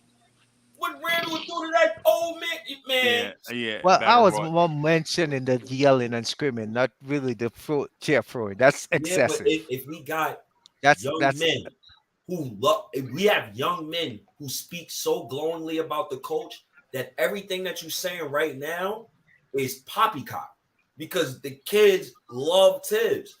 I hate Tibbs. Once again, I despise that man. I want him fired. But you know what's funny? We got 4 straight wins because of the kids, Yep. and we're 5 wins off of the almighty fourth seed, 9-game winning And streak. the offense is and ranked 13th and on the rise. I love the wins as well, but like I've said that the kids were there almost 2 years now, and they still, and even now they still cannot perform on the offensive end, and they're good offensive players in my Poppycock. mind. You know, Poppycock. We got a 15th ranked offense. What we doing here? What we doing here, now? Yeah, but yeah. we need these kids to come up to another level on the offensive end if we're going to They go get will. anywhere. We have a We Hey, just top cannot hey, we Nev, you know just offense. what you can cannot do? settle for this. You know This how is you not can good enough. you know how you Hey, can get them there? Throw them in the microwave. Yep. hey, They're in the microwave already. We need Nev, them to, Nev, and that's why. Nev, Go Nev, ahead, Dre.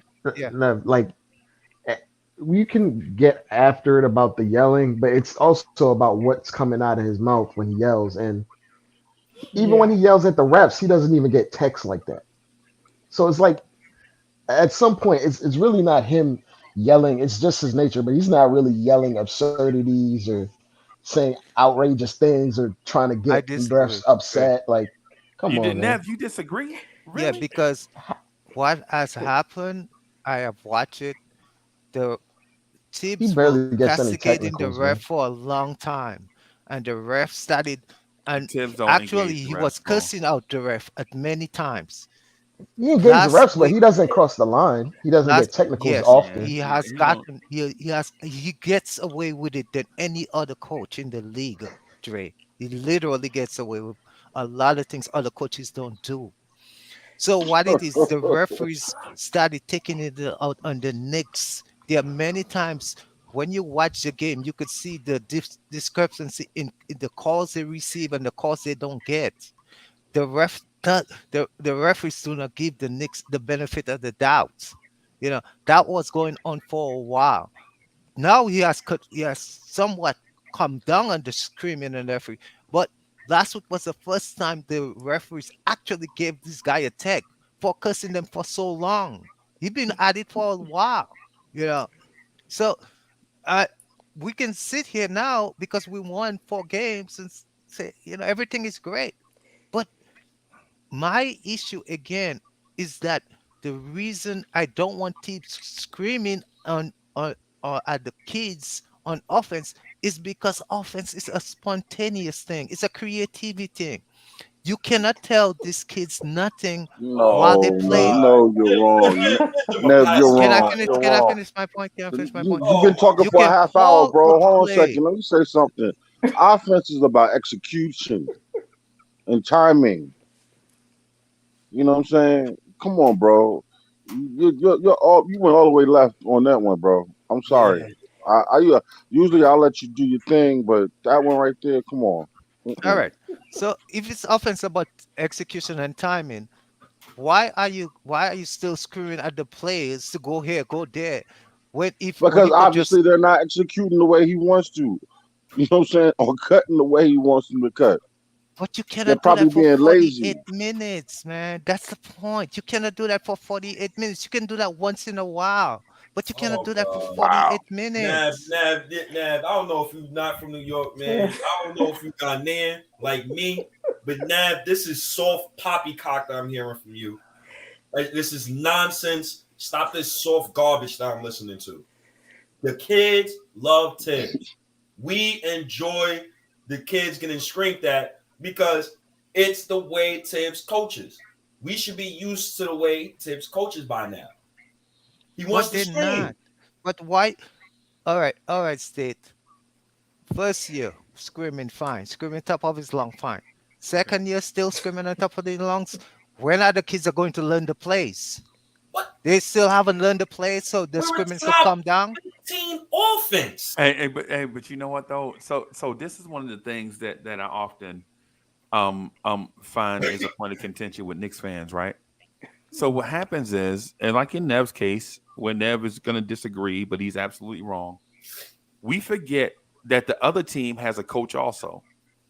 So what you game plan for may have to be adjusted during the game. So you come out, you want to run your 1-4 pick and roll because they have a certain personnel grouping in there and man coverage. But the coach, knowing that he has this on tape, takes his personnel that you preferred, but instead of being in man, they go to zone. So Tibbs, seeing the coach has adjusted, guess what Tibbs does? He yells out the adjustments to his team so that his team doesn't fail. But Nev don't want you to do that. Nev wants you to send an email to him. No, No, Yes, he you wants do. them to Yes, whisper it to absolutely him. a not. whisperer. Yeah, you Nev want you to win. So sometimes, listen, you got to give the other team gets paychecks too, Okay, right? The other coach strategizes too. You know what I'm okay. saying? Sometimes when they know they have certain stuff, like for instance, the other team know RJ Barrett can't shoot, right? The other team know every time RJ Barrett shoots a jump shot, a broken backboard gets his wings, right? So instead of going over the screen to contest RJ Barrett's jumper, they go under the screen and dare RJ to shoot, right? They'll go under. They made an adjustment, All right, right? Frizzy.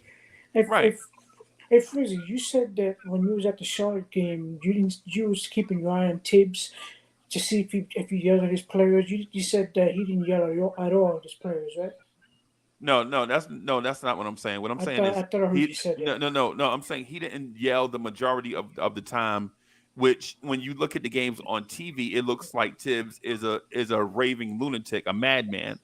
But when you go to the Yeah, game, you realize the Knicks bench is organized. right. Like Johnny Bryant is in charge of the coaches and the players. Johnny Bryant is the head honcho of Right. all them coaches that you see and all those players. And the substitution patterns come from Johnny Bryant. Right. Like anytime we're in a defensive situation, he'll pull Jalen Brunson and send out Miles McBride and Quentin Grimes. When we need Yep. offense, you'll see him make the adjustment. He is the one calling people names. You Yep. notice Tibbs never leaves his post at the top of the floor. Tibbs Nope. goes to that spot and he don't leave. You know who's making all those or the person grabbing players off the bench? That's Johnny Bryant. He's the associate head coach. And And he, I gained a whole new respect for yeah. him when I saw that.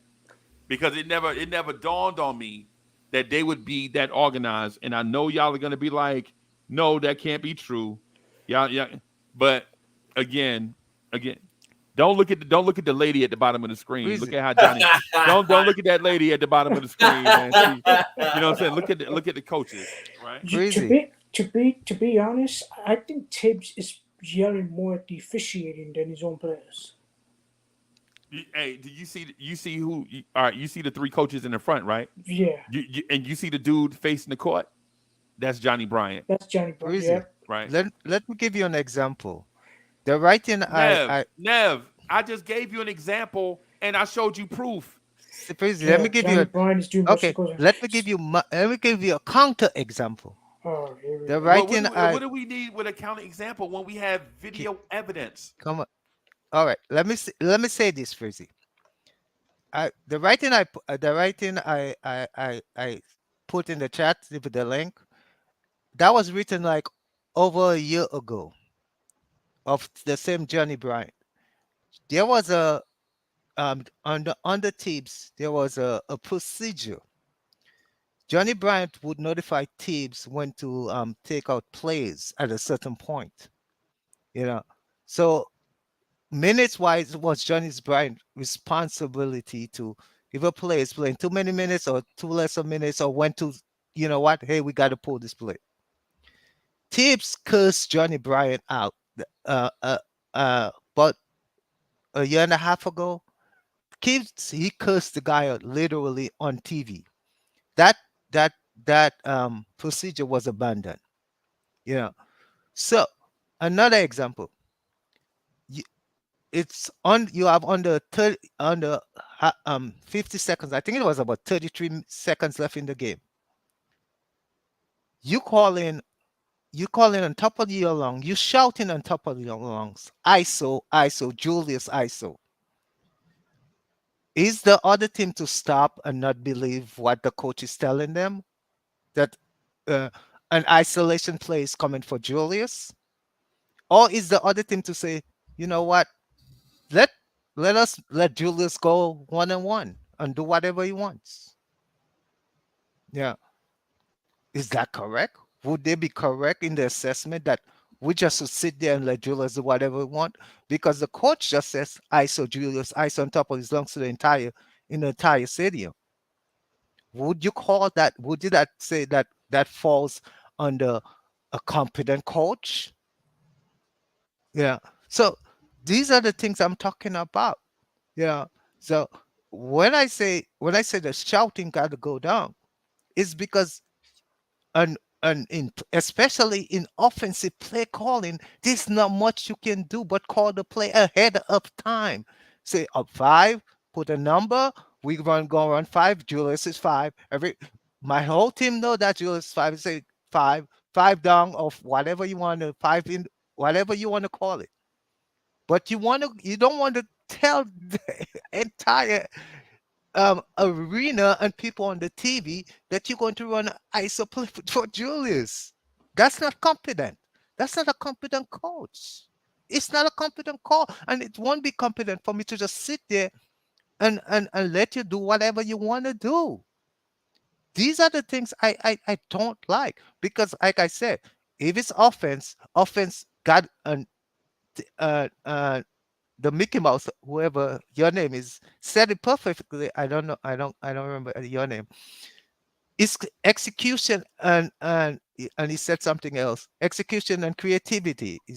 I don't know if It's it's timing and creativity. execution. Exactly. But you cannot do that if a coach is calling the plays because nobody's going to take the other team is not going to stop to allow the team for your team to get the instructions. They're not. So you can call a number.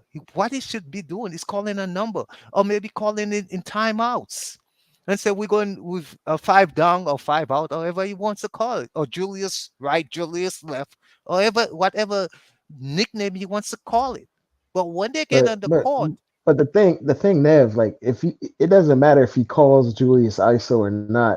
Professionally trained NBA players can recognize when an isolation is going to happen. It's just Tibbs calling out that he wants an isolation right now. That's the only yeah, but difference. when he does that, Dre, everybody is going to run even before the play is even in effect. They are going to be over there on Julius' side. I mean, if I Well, hear ISO Julius, I mean, you I only am got 24 seconds to get your playoff, so you might as well call it out immediately. It's not like it's not college. He doesn't have 35 seconds to figure it out. yeah. Like you have to I call it and let it happen.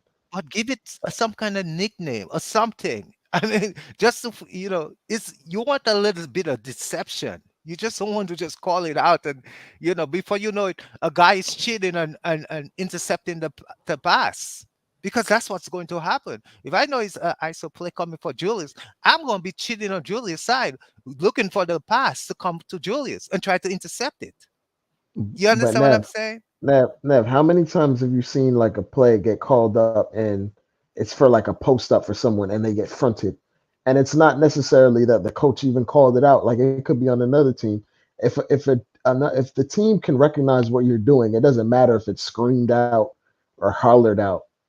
If they can recognize that what you're doing, it doesn't really Yeah, matter. they let But that's what they're supposed to do. Recognize. Let them recognize. The other team's supposed to recognize what's going on and try to prevent it. You as a coach shouldn't be giving it to them. You understand what I'm saying? You as a coach shouldn't make it easy for them. Let them try to figure it out. Because we watch a game tonight. At any point, we had to figure out what Sacramento was doing. Sacramento just didn't just call the play and tell us, "Hey, we're gonna run Sabonis in the post." They might be doing that, but they just didn't tell us in advance. That's But what I'm talking about. He doesn't we have keep to it real tell with the you other now. team in advance. Keep it real with you now. In the NBA, almost every team runs the same stuff. The only difference is the personnel. There's no offense that has not been seen. There's no defense that has not been seen. Everything is And just you can, execution at that point. Andre, And you if your can run players the can same. execute, it doesn't matter if they know what's coming. Yeah, Execution and you always can wins. run the same isolation play. You can Also, actually. too, also too, they got film on each other too now. That's the thing that you don't, you know what I'm saying? You gotta, because I they've mean, nothing seen is so many really people new play. in the NBA right Yeah, now. It's not like dudes are running wildcat offense. but Nothing is new. even though the team knows what it's coming, you can run deviation off that play. You can run a deviation off an ISO play. You know, because they might have seen the ISO play, but they might not have seen. Hey, you running somebody on the baseline that's going to get the pass. You, it's not That- um If it's you not if you watch the Knicks games, if they call isolation, there's about 4 or 5 different ways they draw up a way for Randall to get the ball on the wing, on the low block, on either end, on either on top side. of the key. Yeah, like there's legitimately about 6 or 7 different ways or different play calls we use to generate an isolation. So depending on where Julius is standing on the court, if they call ISO, it doesn't necessarily mean it's going to be the same play. A lot of it is relative to where Julius is already standing on the court.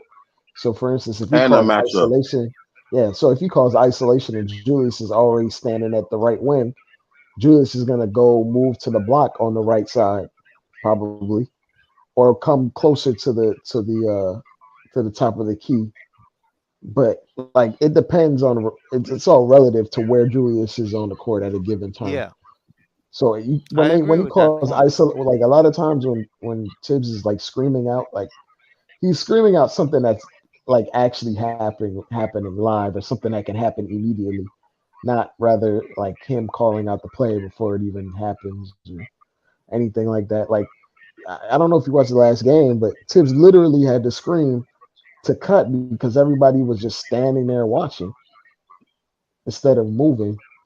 And I'm pretty sure that's not what like no normal modern offense wants everyone to just stand around, especially if teams are already loaded up trying to like stop Julius from doing whatever he wants to do.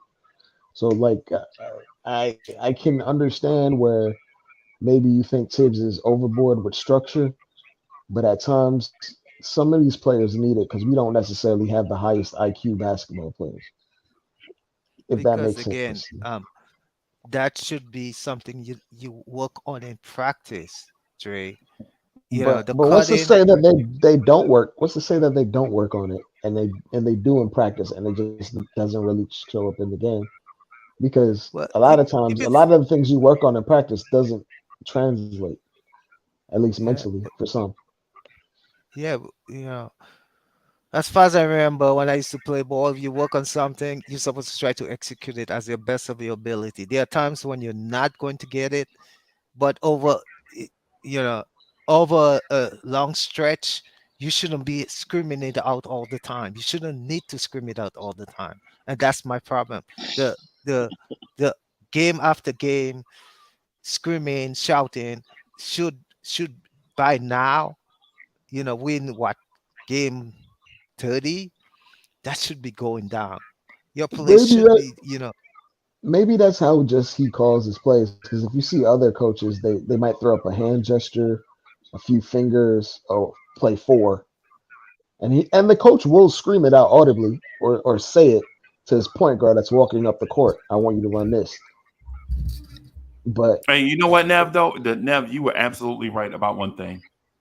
Because I was listening to what you said, and I don't mean this in a disrespectful way. But when you said, "Yo, my problem is," you were right. That's absolutely your problem. That's not Tibbs' problem. Okay. You know what Mm. I'm saying? Okay. Man, I don't mean that in no disrespectful way. But I Tibbs is a successful coach in the NBA, and he has been for years. Two times coach of the year. And what you're, I think, what you're advocating is that we should listen to what Nev has to say as opposed to listening to a professional basketball coach.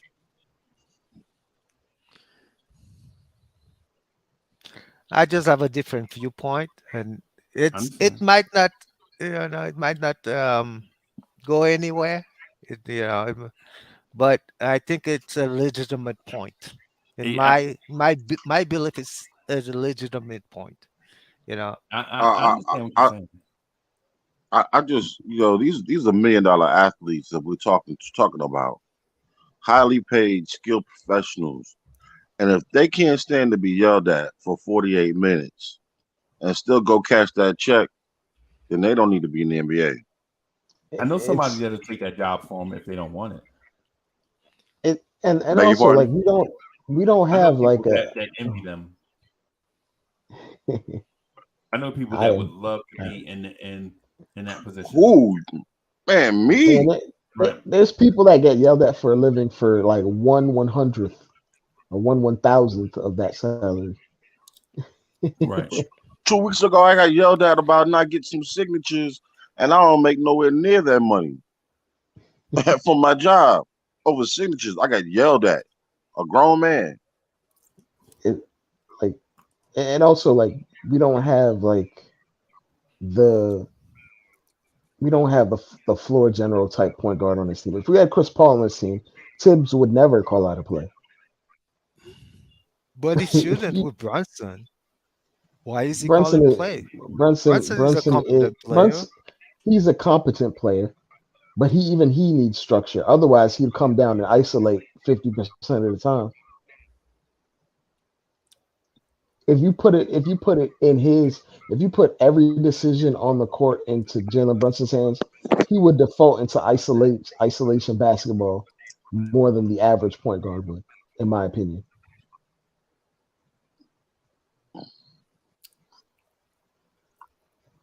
Like while I think he's a solid point guard, I don't think he's a floor general. He's really like a combo guard that's 6'1", that can pass. Okay. He has the ability, he has some vision, but if we're keeping it real, his best attribute is scoring. And he knows that.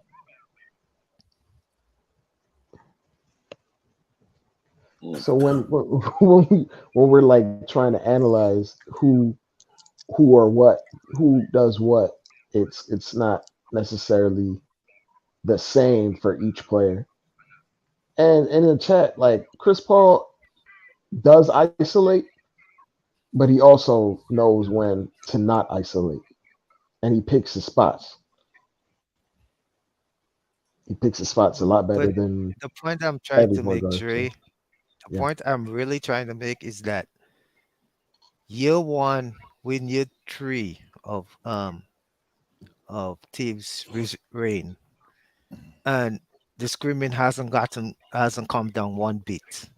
Only the past few games actually have seen him, actually lower the volume. After the technical, I think after he got the technical from the ref, because he's he been cursing them out for a while, especially the it got young ref. They don't get much, freedom, leeway from him, you know.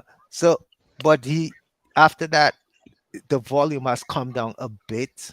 There's not all the time I'm hearing him on my TV, and Yeah. I think to me it's really unnecessary, because your players this is year free of your reign, of your you coaching reign. you you haven't really noticed it because we've been playing at home a lot more.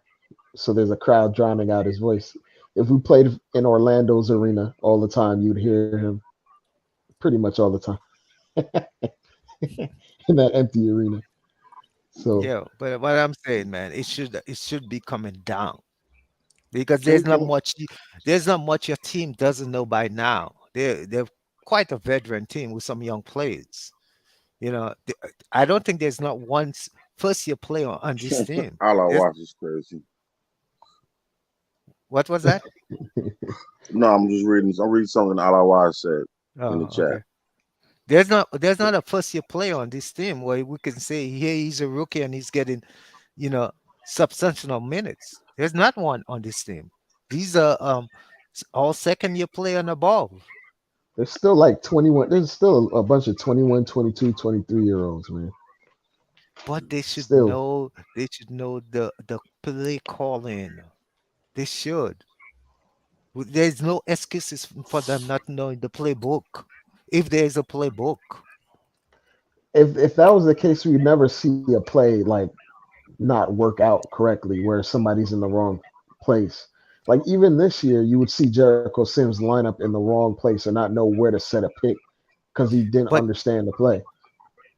Jericho Sims and McBride, you could give them, there should be some leeway there because they're younger in, in mind and in experience. You know, Quentin Grimes, I would say, is a more astute guy. He seems to have that knowledge base. So he picks up things quicker. That's just my opinion. So, and everybody else, you know, they know thieves. Even Brunson, he said he know thieves. So why are you shouting at these players? Why are you shouting at Barrett? Why are you shouting at Randall? What's the deal? You want to tell me Barrett been on the tips for 3 years now? He doesn't know, if they call a Barrett Barrett still makes play. mistakes. Barrett still makes mistakes, even if he's still been here however long. But And it's maybe that's how Tibbs handles accountability by yelling at guys when they make mistakes. And there's multiple ways to do the accountability game, but that's how it works for him, and it's worked for him to varying degrees of success in his 10 years of coaching in the NBA as a head coach. but it hasn't been working for him. It didn't work for him in Minnesota, you know. And I for mean, until I said it worked to varying degrees of success. He made the playoffs, okay, okay. so that is varying levels of success. Maybe it wouldn't work to How turn someone into a champion, but it definitely works to a certain level. hey hey Dre, let's turn the page because I'm no all this going back and forth about this man yelling is pointless and fruitless. I mean, what we should be discussing is the situation we got going on right now with Brunson and his ankle and how we're gonna combat these next few games without him. That's really Are we gonna run an 8-man rotation on Wednesday? I Is don't it know. Wednesday? That's the game. It's on Yeah, Wednesday, right? I believe so. Yep. I don't know any feasible way Cam would play because he's not a point guard. I could see Derrick Rose playing because he's in Chicago, but after that, I don't. Yeah, Derrick Rose would probably have to play just because we still need an extra guard in our rotation. Do you think Deuce Um, starts over quickly or quickly starts? I think quickly starts. Yep. I have to agree. Quickly should start over Derrick Rose. Wow, you finally agree with something. Well, Thank I you. don't think Derrick Rose is going to start regardless. I was just thinking because Tibbs No. used to like having quickly with Derrick Rose no matter what. And I remember a game last year where Deuce McBride started over quickly against the Houston Rockets just because he wanted to keep Derrick Rose and IQ together. But I think since I hope he Derrick doesn't Rose is make out that of the same mistake. rotation, I think because Derrick Rose is already out of the rotation, it doesn't really matter who IQ is on the court with the Tibbs. So maybe IQ does actually start. I hope he doesn't make that same mistake. That was a mistake last year, and I hope he doesn't repeat it this year. I mean, Because well, Deuce had 15 and 9 in that game, if I recall correctly, and then he never really went back to him after that. yeah, it's not. Serious? Yeah, Dre, he say had Corey. 15 and 9. Yeah, Yeah. against the Houston Rockets, he had 15 points and Oh, 9 assists. I thought you talking about last night. No, no, no, No. no, no, no. Not just last year, where he put up a solid game as a point guard that game. But I it was the remember Houston that game. Rockets. Then the next game, he got in the game and then he benched him. Yeah, he benched him like immediately because he made a mistake or something, and then just never went back to him for a long time that season. And Which that's is another problem I have with this coach. That's another problem right there. You guys reminded me of another problem I had with this coach.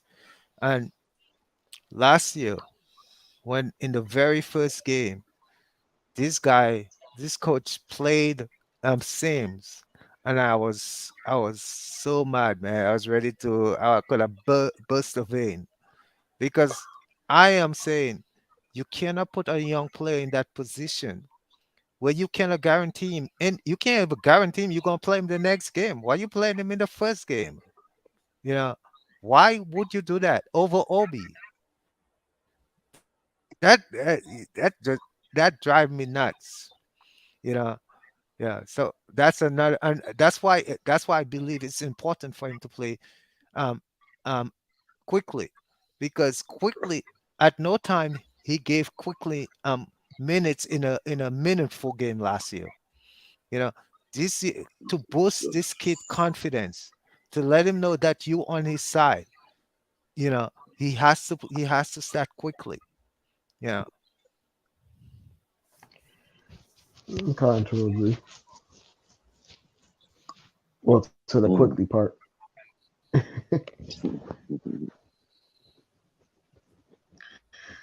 I, I, but like if we get into any foul trouble, he's gonna have to actually use Cam because there's no logical way. And then isn't Mitch hurt? But Mitch came back and played. yeah. Yeah, he played through that. Mitch came back and played. So those ankle braces actually saved Mitch from a worse injury. Yeah, I'm just trying to figure. Let me look at the Knicks schedule real quick. What was the grade? I mean, the grade of the sprain. Does anybody know? I don't I don't think anyone knows just yet. Yeah. Usually they try to like wait till the swelling goes down and Hmm. then they actually check the next day. Like you're Hmm. not gonna really find out for maybe a day or two, especially because they have multiple days off. So we might not actually find out for real what happened to Brunson or his timetable until like maybe Tuesday, Hmm. to be absolutely honest. But we play the Bulls on Wednesday and the Bulls on Friday and the Pacers on Sunday. I gotta hope that the sprain injury is not as serious and it's just a day to day. That's Yeah. So that's And if it's day to day, then But that's pretty but good. also too. I mean, he's been hobbling like the last 4 or 5, maybe 6 games. yeah, he had the thigh contusion. He fell on his back. What else he got? You got the ankle turn. Trying to think. Yeah, it's a lot. He's dinged up.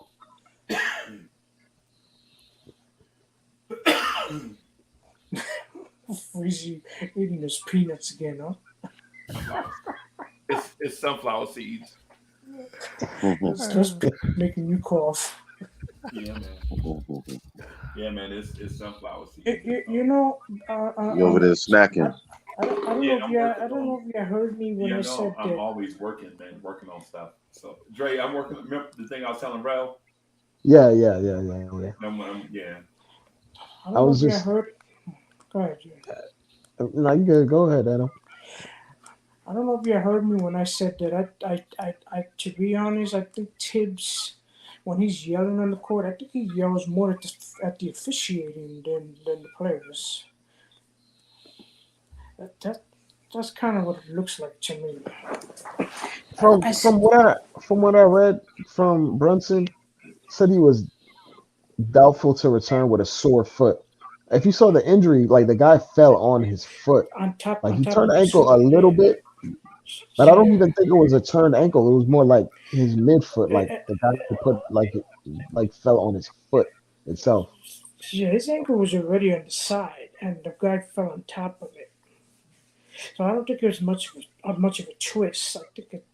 I think the injury happened when the guy fell on it. So But Tips said it's a sprain. the that's what he said. The fact that it was like a Yeah, foot injury. Tips said in the Did he say ankle sprain or did he just say it, sprain? it, Because you can sprain your foot. I think the media asked him what's the word on Brunson. He said it's a sprain. Interesting. Tips after in the post game comments to the media. But he did not say if it's serious or not or day to day. But we're hoping that it's a day to day thing. He- The way he it, was the way he was limping off, it didn't look that serious. But but yeah, that man's a warrior, man. yeah, I So mean he was limping, but not heavily, you know. and So man, we gotta Brunson's trying to earn every single dollar of that check. But it looks like that injury bug wants him bad. No matter like it's trying to find different injuries to give him. Like, oh, you gonna eat this thigh contusion? Okay, I'm gonna find something else. I'm gonna hurt your shoulder. I'm gonna find something else. I'm gonna hurt your back. I'm gonna find something else. He fell and hit his elbow or something yeah earlier in the game, he or what fell was it? and Was it his wrist? he fell And and then it's like looks like it's looks like he put most of his weight on his arm, trying to brace himself. in my opinion, even if he's like good to go, I'd still give him a day off or give him one day at least. Like you shouldn't just try to overcompensate for every single injury that you have going on and get yourself hurt even worse. I wouldn't be surprised if Brunson's not in the lineup on Wednesday. He shouldn't be in the lineup, in my opinion. Even if he's like good enough to go, it's still Yeah, December. Like, there's no reason to force it. And what are the matchups? what do you Oh, mean? with regards to what, like the teams that we're going against? Yeah, I mean this up and coming game We're going because against the I mean, Bulls. well, Ball is still out, right? And Yeah, Yeah, they're, and they're not using Kobe White. Caruso turned his ankle. yeah. So Caruso's out, but they still have Levine and DeRozan. Yeah, yeah. So they gotta find a way to stop those two guys. What's his name? Io's probably going to play, but he left the game with an abdominal bruise today. Mm, Who? Io the sumo. Io, they're starting. Well, they were starting Caruso at PG. Then I Caruso wonder got hurt. Now if Io's if back at starting if position. if, if Tibbs starts quickly, you would think that he's going to bring off the bench Miles McBride. Just Same thing. Miles to be bring. in the second unit. Yeah, I, I think I that the don't. term second unit is going to be used loosely. So we might actually really run like an 8-man rotation, and it'll be like this I think Michael Bride might be in that 8-man unit because I think because RJ I played don't. 40. RJ played 44 minutes tonight. Yeah, so you would expect RJ Randall quickly going to be playing a lot, and then Miles McBride, Grimes, Hartenstein, and probably Jericho Sims. Or the others are going to get some minutes, but I don't see Derrick Rose getting any playing time. I think he's going Or to play or, because or, it's in or, or Chicago. Camp or Camp for that matter. I Cam wouldn't be no, su- but I do. I wouldn't be surprised if he uses Fournier, but I doubt he's going to use Fournier anyway. I don't see Cam or Fournier playing, but Derrick Rose, yes, solely because we lost Brunson and we might need an extra point guard just in case it's a bit too difficult for Yeah, Miles and IQ. yeah. We'll But he'll know. come off the bench. We'll know what Tibbs going to use when that game day comes. We won't know for now.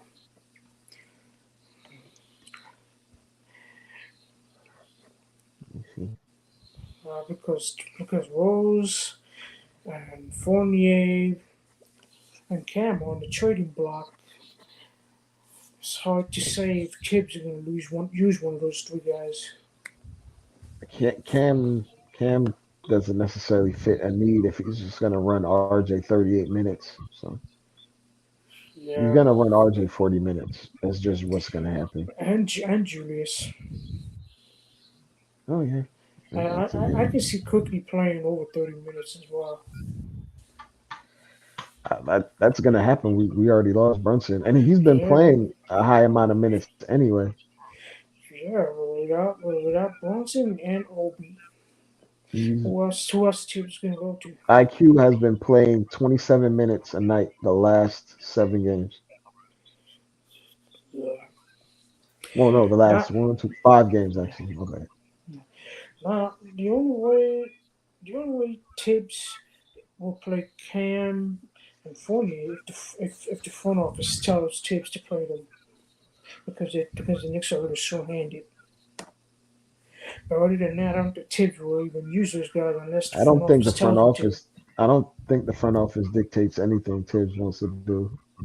I just I think don't think Tibbs is John. I gonna I don't do I'm think whatever John he hundred Bryant wants. percent would, in would tell agreement. Tibbs to use Cam or Fournier either. Tibbs is gonna use whoever he needs to use. Just like when Kemba was out of the rotation and we had injuries, so we had to use Kemba. Yeah, yeah, Otherwise, Kemba wouldn't have played another game. yeah. We just have to wait and see until Wednesday to see what Tibbs is going to use. That's a ways away. I mean, he has some guys that he can use, but it's up to him if he wants to use them. I'm looking. I'm looking at them now, and I'm just wondering. I'm looking at the Bulls now. The Bulls. Yeah, I'm looking at their lineups. Hmm. I mean, let's see.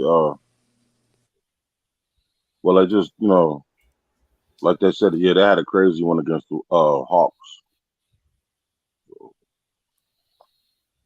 and I'm looking at it. Mm. So Kobe White is still playing. Yeah.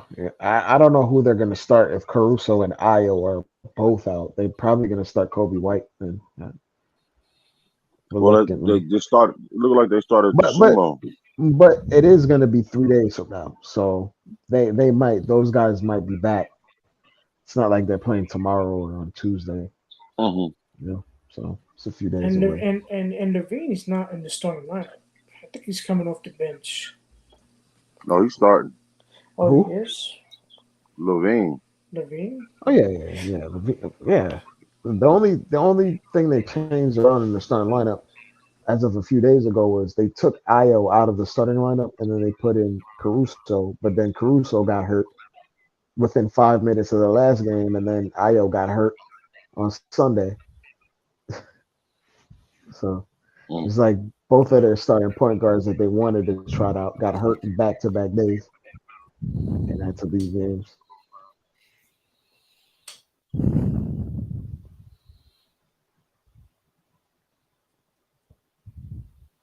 Wow. Mm, Drummond had a great game too. Wow. Man, y'all are quiet now. Everybody No, all I'm over right? here looking. I'm up. Yeah, no, I'm over here looking at the Chicago lineup, like that box score, and I'm just like, what the hell? yeah. Like Oh, Draymond Green. I mean, not Dray. I mean, Andre Drummond dropped. He had in 16 minutes, he had 9 rebounds and 14 points. I'm like, in 16 minutes. Drummond is another guy that that's gives him. that's when they decide to actually play him because otherwise he plays like 5 minutes a night, depending on the matchups. Like he's purely Drummond is situational. Drummond is another Yeah, guy that but I'm looking at him gives. compared to Nikola Vucevic. Vucevic. Yeah.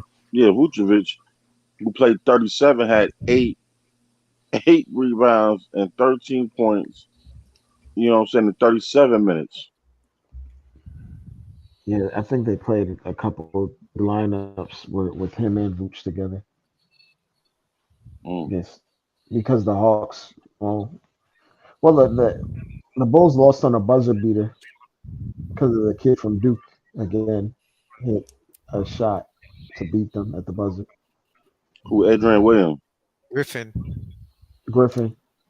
Yeah, like it was Griffin. point five. It was point five on the shot clock, and they threw up a lob for him, and he Yeah, caught yeah, it, yeah. and then turned around and laid it up, and then that's how they lost.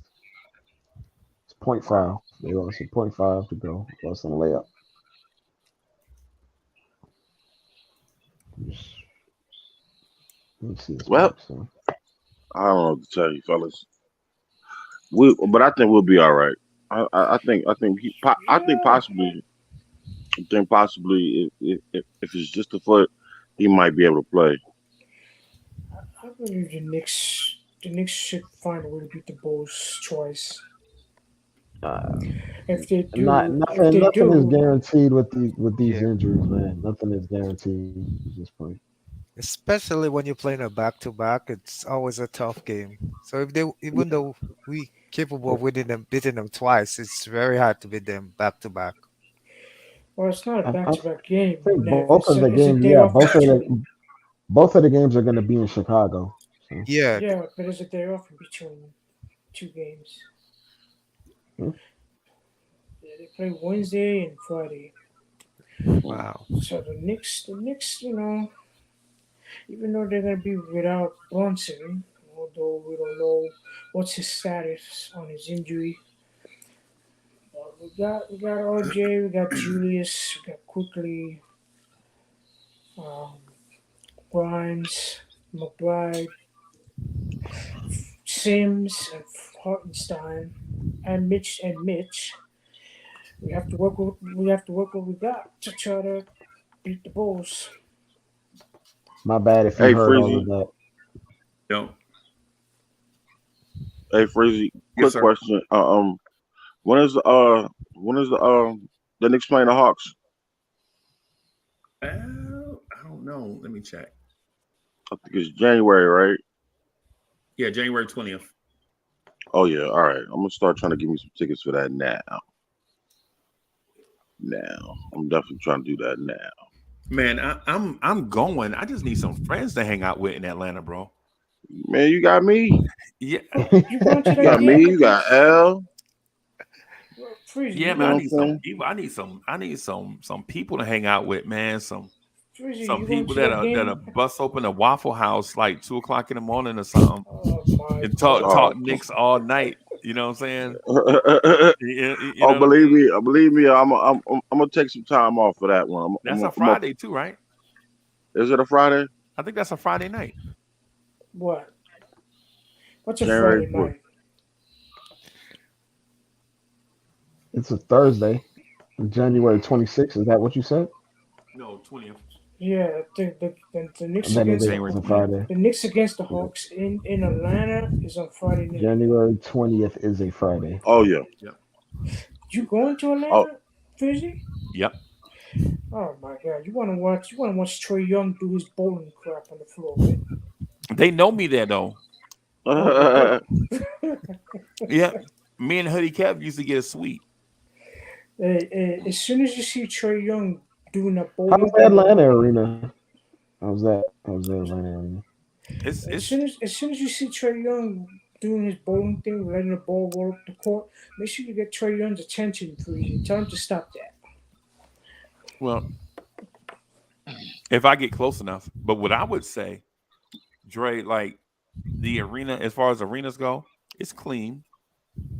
oh yeah. It's always clean. Yeah, but in terms of where I'm gonna be set, bro, they suites, bro, are Really? Oh, you getting yeah, a suite? yeah, man. Oh. Them suites be, bro, them suites, man. Yeah, Nev, I don't know if you ever seen this before, but they have a hot dog buffet, bro. Every type of hot dog known to man, Wow. right? I'm talking about vegan hot dogs, beef, whatever, and it goes all the way up to at the end Schnitzels. schnitzel. They got bratwurst. They got Wow. bro. It is, and then across from it, across from it, right? They have the dressing bar. So they have sauerkraut, relish, like 8 different mustards, like white mustard, yellow mustard, brown mustard, spicy mustard, Wow. honey mustard, like all these different things. And you just go, bro, you spend more time, no lie. Hot dog bar, somebody cooking your steak for you. They have a cookie bar, right? Where the cookie dough rolls onto a thing and it rolls through like the oven and you can see it. And then they slide off into a thing. Thanks for I ain't sharing. look, man. I ain't never seen nothing like that before in my life. My man, we need to talk. You need to tell me what I need to do. Did they have unlimited liquor? Because the one I went to, the one we got, we didn't have the unlimited bar. Oh yeah, it would have cost us more money. We was already from out of town. Like if it was my home arena, oh okay, then I'd have probably spent that money. How many basketball arenas have you gone to, Fuji? Good question. I don't know. How many? I don't know. It's a lot, man. Charlotte is one. Now Atlanta. So you go to different arenas to try the food as well? Yeah, I live in the South, so I can't go to the Garden every day. So when the Knicks come around here somewhere, I go see them there. Okay. Like I go see them in DC. I go see them in Charlotte. I go see them in Memphis. I go see them in Atlanta. I go see them in Orlando. And depending on if the Heat are good or not, if the Heat are really, really, really good, I'll go to Miami. Yeah. Nice. But yeah, man. So I try to catch them like that. Okay. Yo, you need to get at me about this suite, bro. Tell me what I need to do. I don't know if I'm gonna be able to do the suite this time though, because I had some stuff happen. You know what I'm saying? Oh yeah, I forgot. Yeah. And those suite seats are not cheap, man. They're expensive. Yeah.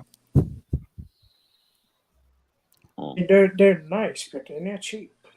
Well, they're reasonable. Man, Child compared to says New York you come to ones. Toronto, bro. You know what? We need to do that, bro. Go to Toronto. Yep. Go to Toronto. Yep. Ah. Yep. Man, Charles treating you, Freezy. Nah, but I ain't gonna take advantage. I ain't gonna take advantage of. You know what I'm saying? We'll if we do go to Toronto, it'll be like I'm not going up there to run up a bill. I'm just going up there to hang out with my man child. You know what I'm saying? Because to me, it's about the experience. It ain't always about. Yeah. You know what I'm saying? Mm-hmm. So we'll see. Definitely Atlanta though. Atlanta and Charlotte definitely hit them. Memphis is a little hood for my taste. I already know it's hood. Yes. How far is that arena from Bill Street? I'm not sure.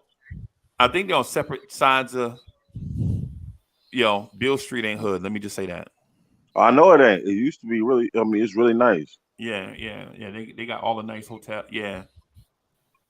And Nev, when I went in there, I was in there one time, and the crowd was chanting "Whoop that trick." And so I'm like, "What? Y'all got little kids in here?" And when I say little kids was chanting it, I'm talking about little kids of all ages and races. They was in there chanting, "Whoop that trick, whoop that trick." And I was like, These fans were They didn't even know what trick means. They're just saying they it. don't even know what they saying. They don't. They really know what don't. they saying, bro. But Memphis had went on like a 14-0 run, and everybody caught up in the moment. You know, so the Knicks call a timeout. You know, the Knicks call a timeout. Hornacek is over there like, and Rambis stabbing him in the back the whole time. Like we look at Hornacek. It's Hornacek trying to gather the troops. They yelling, "Whoop that trick!" Rambis stabbing him in the back the whole time. Like you can see it. I'm like, yo, they in here yelling this. Man, that was messed up. Dude was a lame duck coach, man. He shouldn't have been. Yeah. He should never been a head coach. Sacrificial man. Man, and God then bless. Hornacek don't have the players. And then he got at the time he had a rookie point guard, right? Rookie point guard out there. He confused. You know what I'm saying? And then we I think we were up like 70 to like 54 or 70 to like 58. And then they get in lockdown mode. They throw the defensive they throw the defense on the Knicks, bro. I bet you in real time we went like 40 minutes without hitting a shot in real time. Not game time now, not game time, right? I'm talking about in real, you know what I'm saying? Your I know. Timeouts and you know what I'm saying? Breaks and everything. Wow. Bro, we finally hit a shot. I was like, bro. Yeah, it's a little hood in there for my taste, bro. Like when you go in the parking garages, like, you know what I'm saying? Like you be going to parking garages in DC. Memphis, bro. I think I'm gonna just have to take Ubers, bro. I gotta feel safe, bro. You drove from Charlotte all the way to Memphis. Yeah, that was a ride. I know that was a ride. But I mean, think about where I'm at in the Myrtle Beach area, right? I'm driving to Atlanta. I'm driving to Orlando. Yeah, but I mean, I'm just trying. Yeah, you're going. But it's like, I don't know, coming from your way, going all the way, you're going from, you gotta go through Virginia to get to Tennessee, and you're going through all the way across Tennessee. No, I'm not. I'm going to Charlotte. No, I'm talking about coming when you're going to Memphis from your area. Yeah, I'm going through Charlotte. You're going through Charlotte, but I'm going to Charlotte, Greenville area. I'm headed. Yeah, I'm getting on 26, headed that way. All right. To like 22. Yeah. Wow. Frizzy, would you go see the Knicks in San Francisco at the Warriors Arena? Right now, I'm not financially able to right now. Oh, you're right. Not flying? But if I had the ability to, like if I was doing this full time, like if I didn't have a job, and I was just doing this full time, I would definitely, you know what I'm saying? I would love to go to the Warriors Arena.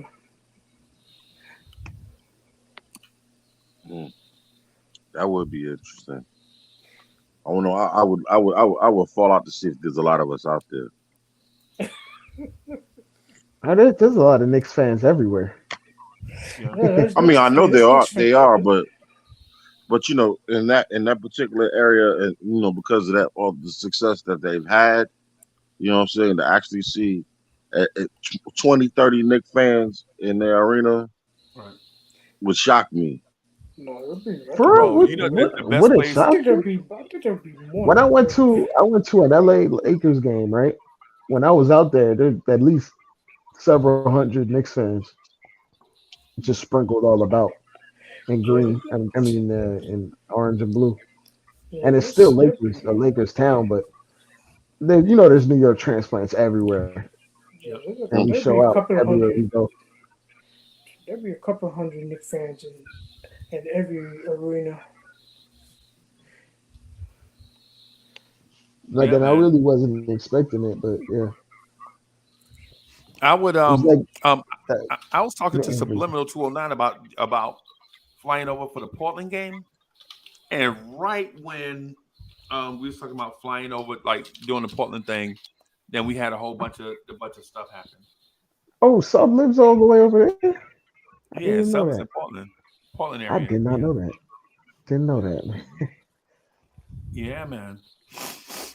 Yeah, man. That's what he does the after party. Yeah, because it'd be good time for him. It'd be 11 for us, but it'd be 8 for him. That's prime time for him. Yeah, man. Yeah, man. But who knows? Maybe we can turn this thing into, if we do it right, maybe we can turn this thing into a paying gig one day. Yeah, like some real paying thing, like website with articles and stuff and some branding and all this stuff. Mm-hmm. But we gotta remember, like when people come on the panel, they gotta remember, like, this ain't the street. So when you know what I'm saying, you talk like it's the gutter, a lot of people get offended. Yeah. You gotta learn how to articulate yourself or articulate your points. Yeah, man. That's why. Yeah. Without being alley. Yeah, that's why I be a stickler. Not because I'm not used. It ain't like I'm not used to hearing that language. You know what I'm saying? But you know how it is. You know, you want to put your best foot forward with people that'll pay you to do it. So Not only that, but to also too though, it's always good to be able to articulate your points. You know, like even in an argument, you know, just because you're the loudest person doesn't mean you're right all the time. You know what I mean? Or the most vulgar. right, You know what I'm saying? Person. You know, to articulate your point as an adult. You know what I'm saying? Whether to agree or to disagree. But you know, it just doesn't make for great conversation. Period. You know, and then you end up looking like a fool. You know right, what I'm saying? Like they say, you know, I'd rather be thought of a fool than open my mouth and remove all doubt. right, You know what I'm saying? right. So, You're absolutely right. Yep. you Yeah. So yeah, man. So that's why I always suggest, man, if you're gonna talk Knicks, bro, you gotta go to these games, man, and see this stuff. That's why, certain topics I just let ride, and other ones I pound the table some, because like when people was acting like Randall was a stark raving lunatic and Obi was a lamb, I was like, yo, how you gonna think Randall crazy and Obi is a lamb? Because just because the camera come on and Obi starts smiling, then I see Obi with the good hair and stuff and think he a saint, bro. Obi do the same stuff everybody else do. know, they're He, human beings. yeah, It's he, just yeah, he, it's just getting caught in the moment, and then when that camera catches you, right, you know what I'm saying. And also too, it's the way the media portrays you. You know what I'm saying. right, You know, and if you think about Randall, Randall doesn't get no trouble outside of the court. right, Randall doesn't, you know what I'm saying? Randall rarely Randall's a gets, family you know what I'm man. saying? He rarely gets kicked out of games. He shows up every game. You know what I'm saying? He comes in the season in shape. right, You know what I'm saying? So, I had to kind of back up off him too. I'm not gonna lie to you because at first I almost fell for the banana in the tailpipe, but then I right. had to stop and stop, fall back. You know what I'm saying? All the way back, come back up from a new perspective.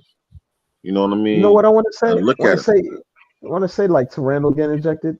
The Knicks did a bad job as teammates to not pull him away from the refs.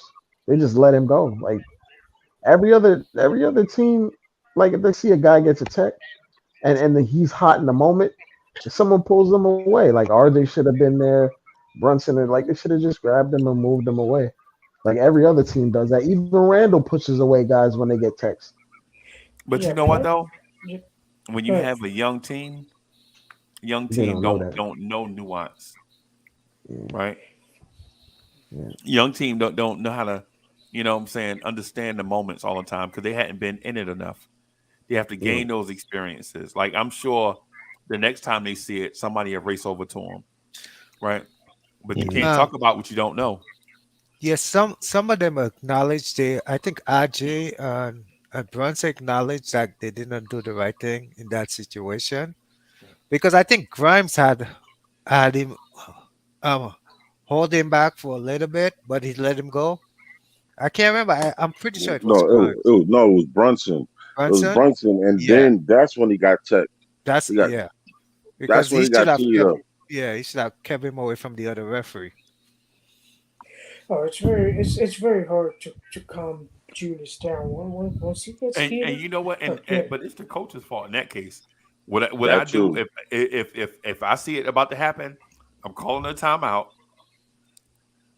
and then I'll get to see, because the thing is, if the coach get kicked out of the game or teed up twice, right?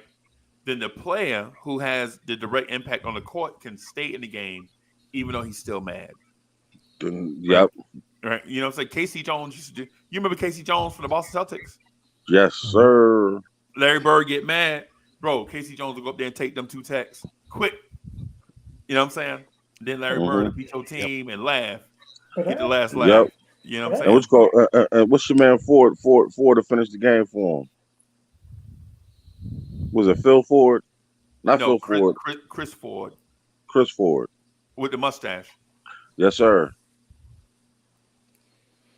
I feel like if I feel like even if someone pushed Randall away from the officials from getting the second tech, I think Randall would have got ejected anyway because he would keep complaining about calls that he's not getting.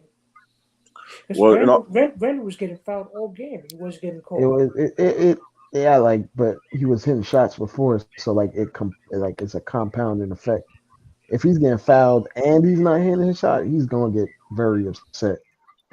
So, like, eh, like they should have just had a done a better job just getting him away from the refs and just focusing back on the other end because Yep. he plays with passion. So like I can't really be upset that he got ejected.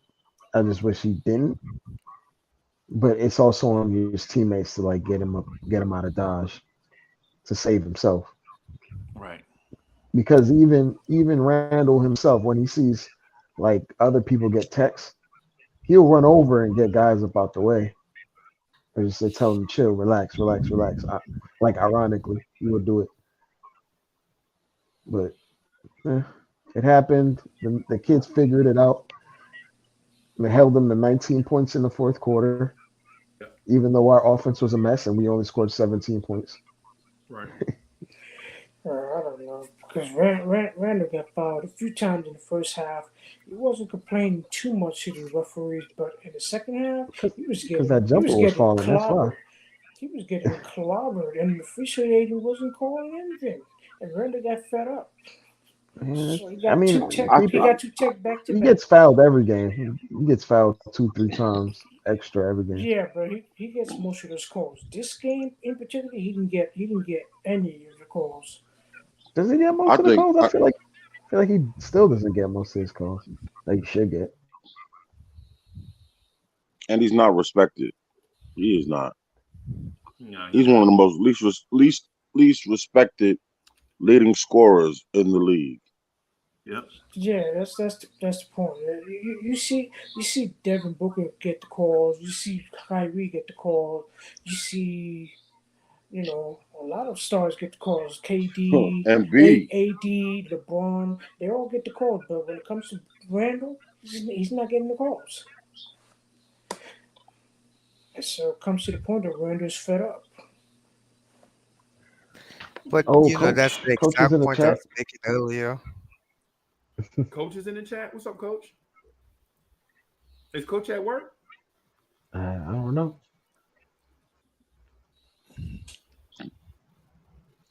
He just saying what up, I guess. Let me put the link in the because I think I sent it to him. I don't know.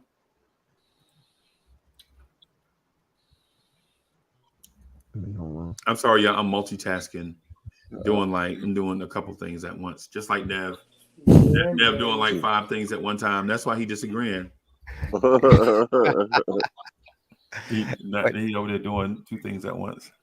but that's the point I was making earlier, Freezy, is that that's one reason I was hoping this coach changed his spot because last year he was castigating the referees. Right. And I said this year, if he continues on that trend, we are not the referees started punishing us, and all players are not getting calls similar to other teams. When there are times I have seen where we are getting no calls.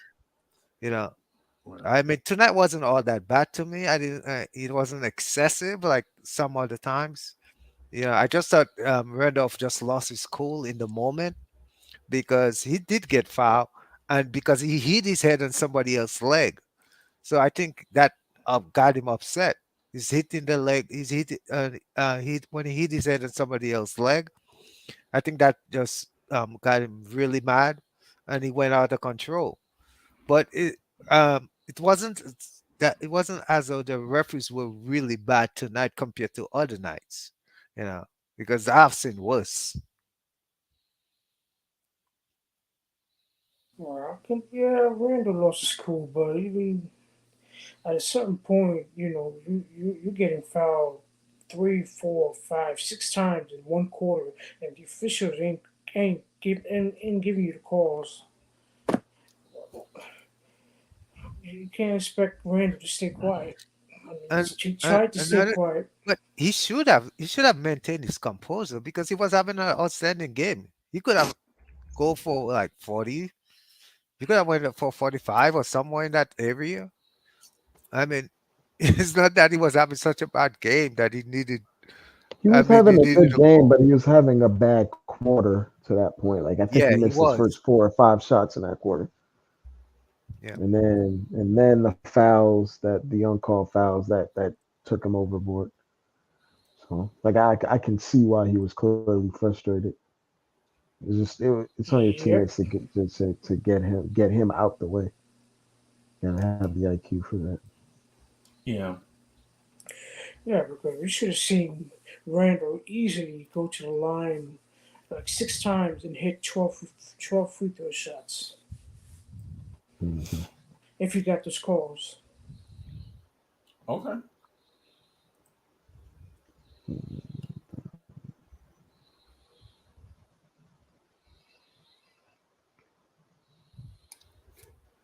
Hmm. It also depends on the officiating. You get different officials each night.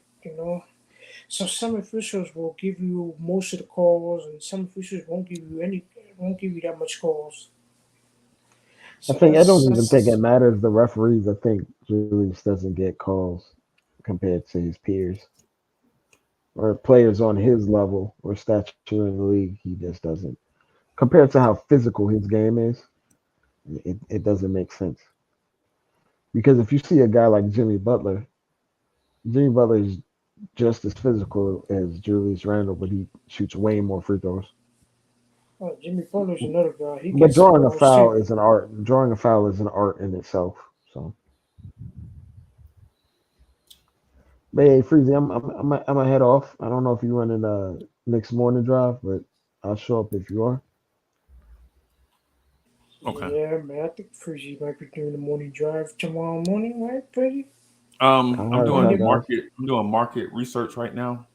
okay.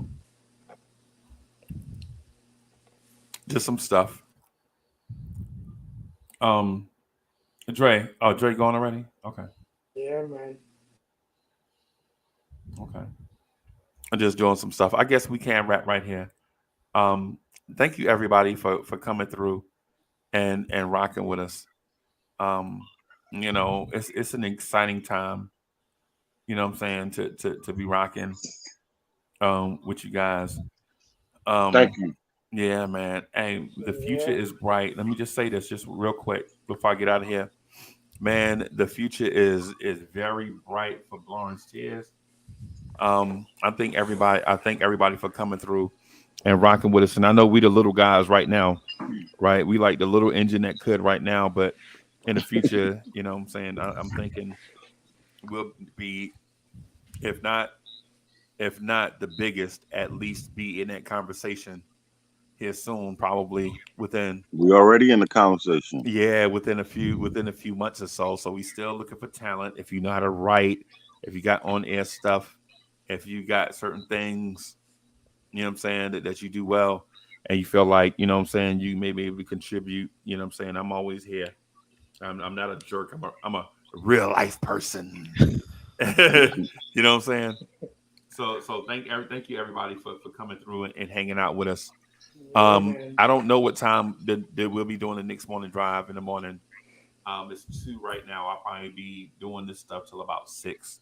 So if I do the morning drive, I'll probably lay down and get some sleep by probably about 6:15, and do the next morning drive probably about 8:30, something like that. Hmm. So That's we'll the see. goal. That's the goal. Yeah, that's the goal. So, but anyway, thank y'all, man, and I will holler at y'all later. All right, All Freezy. right, Peace. man. Later.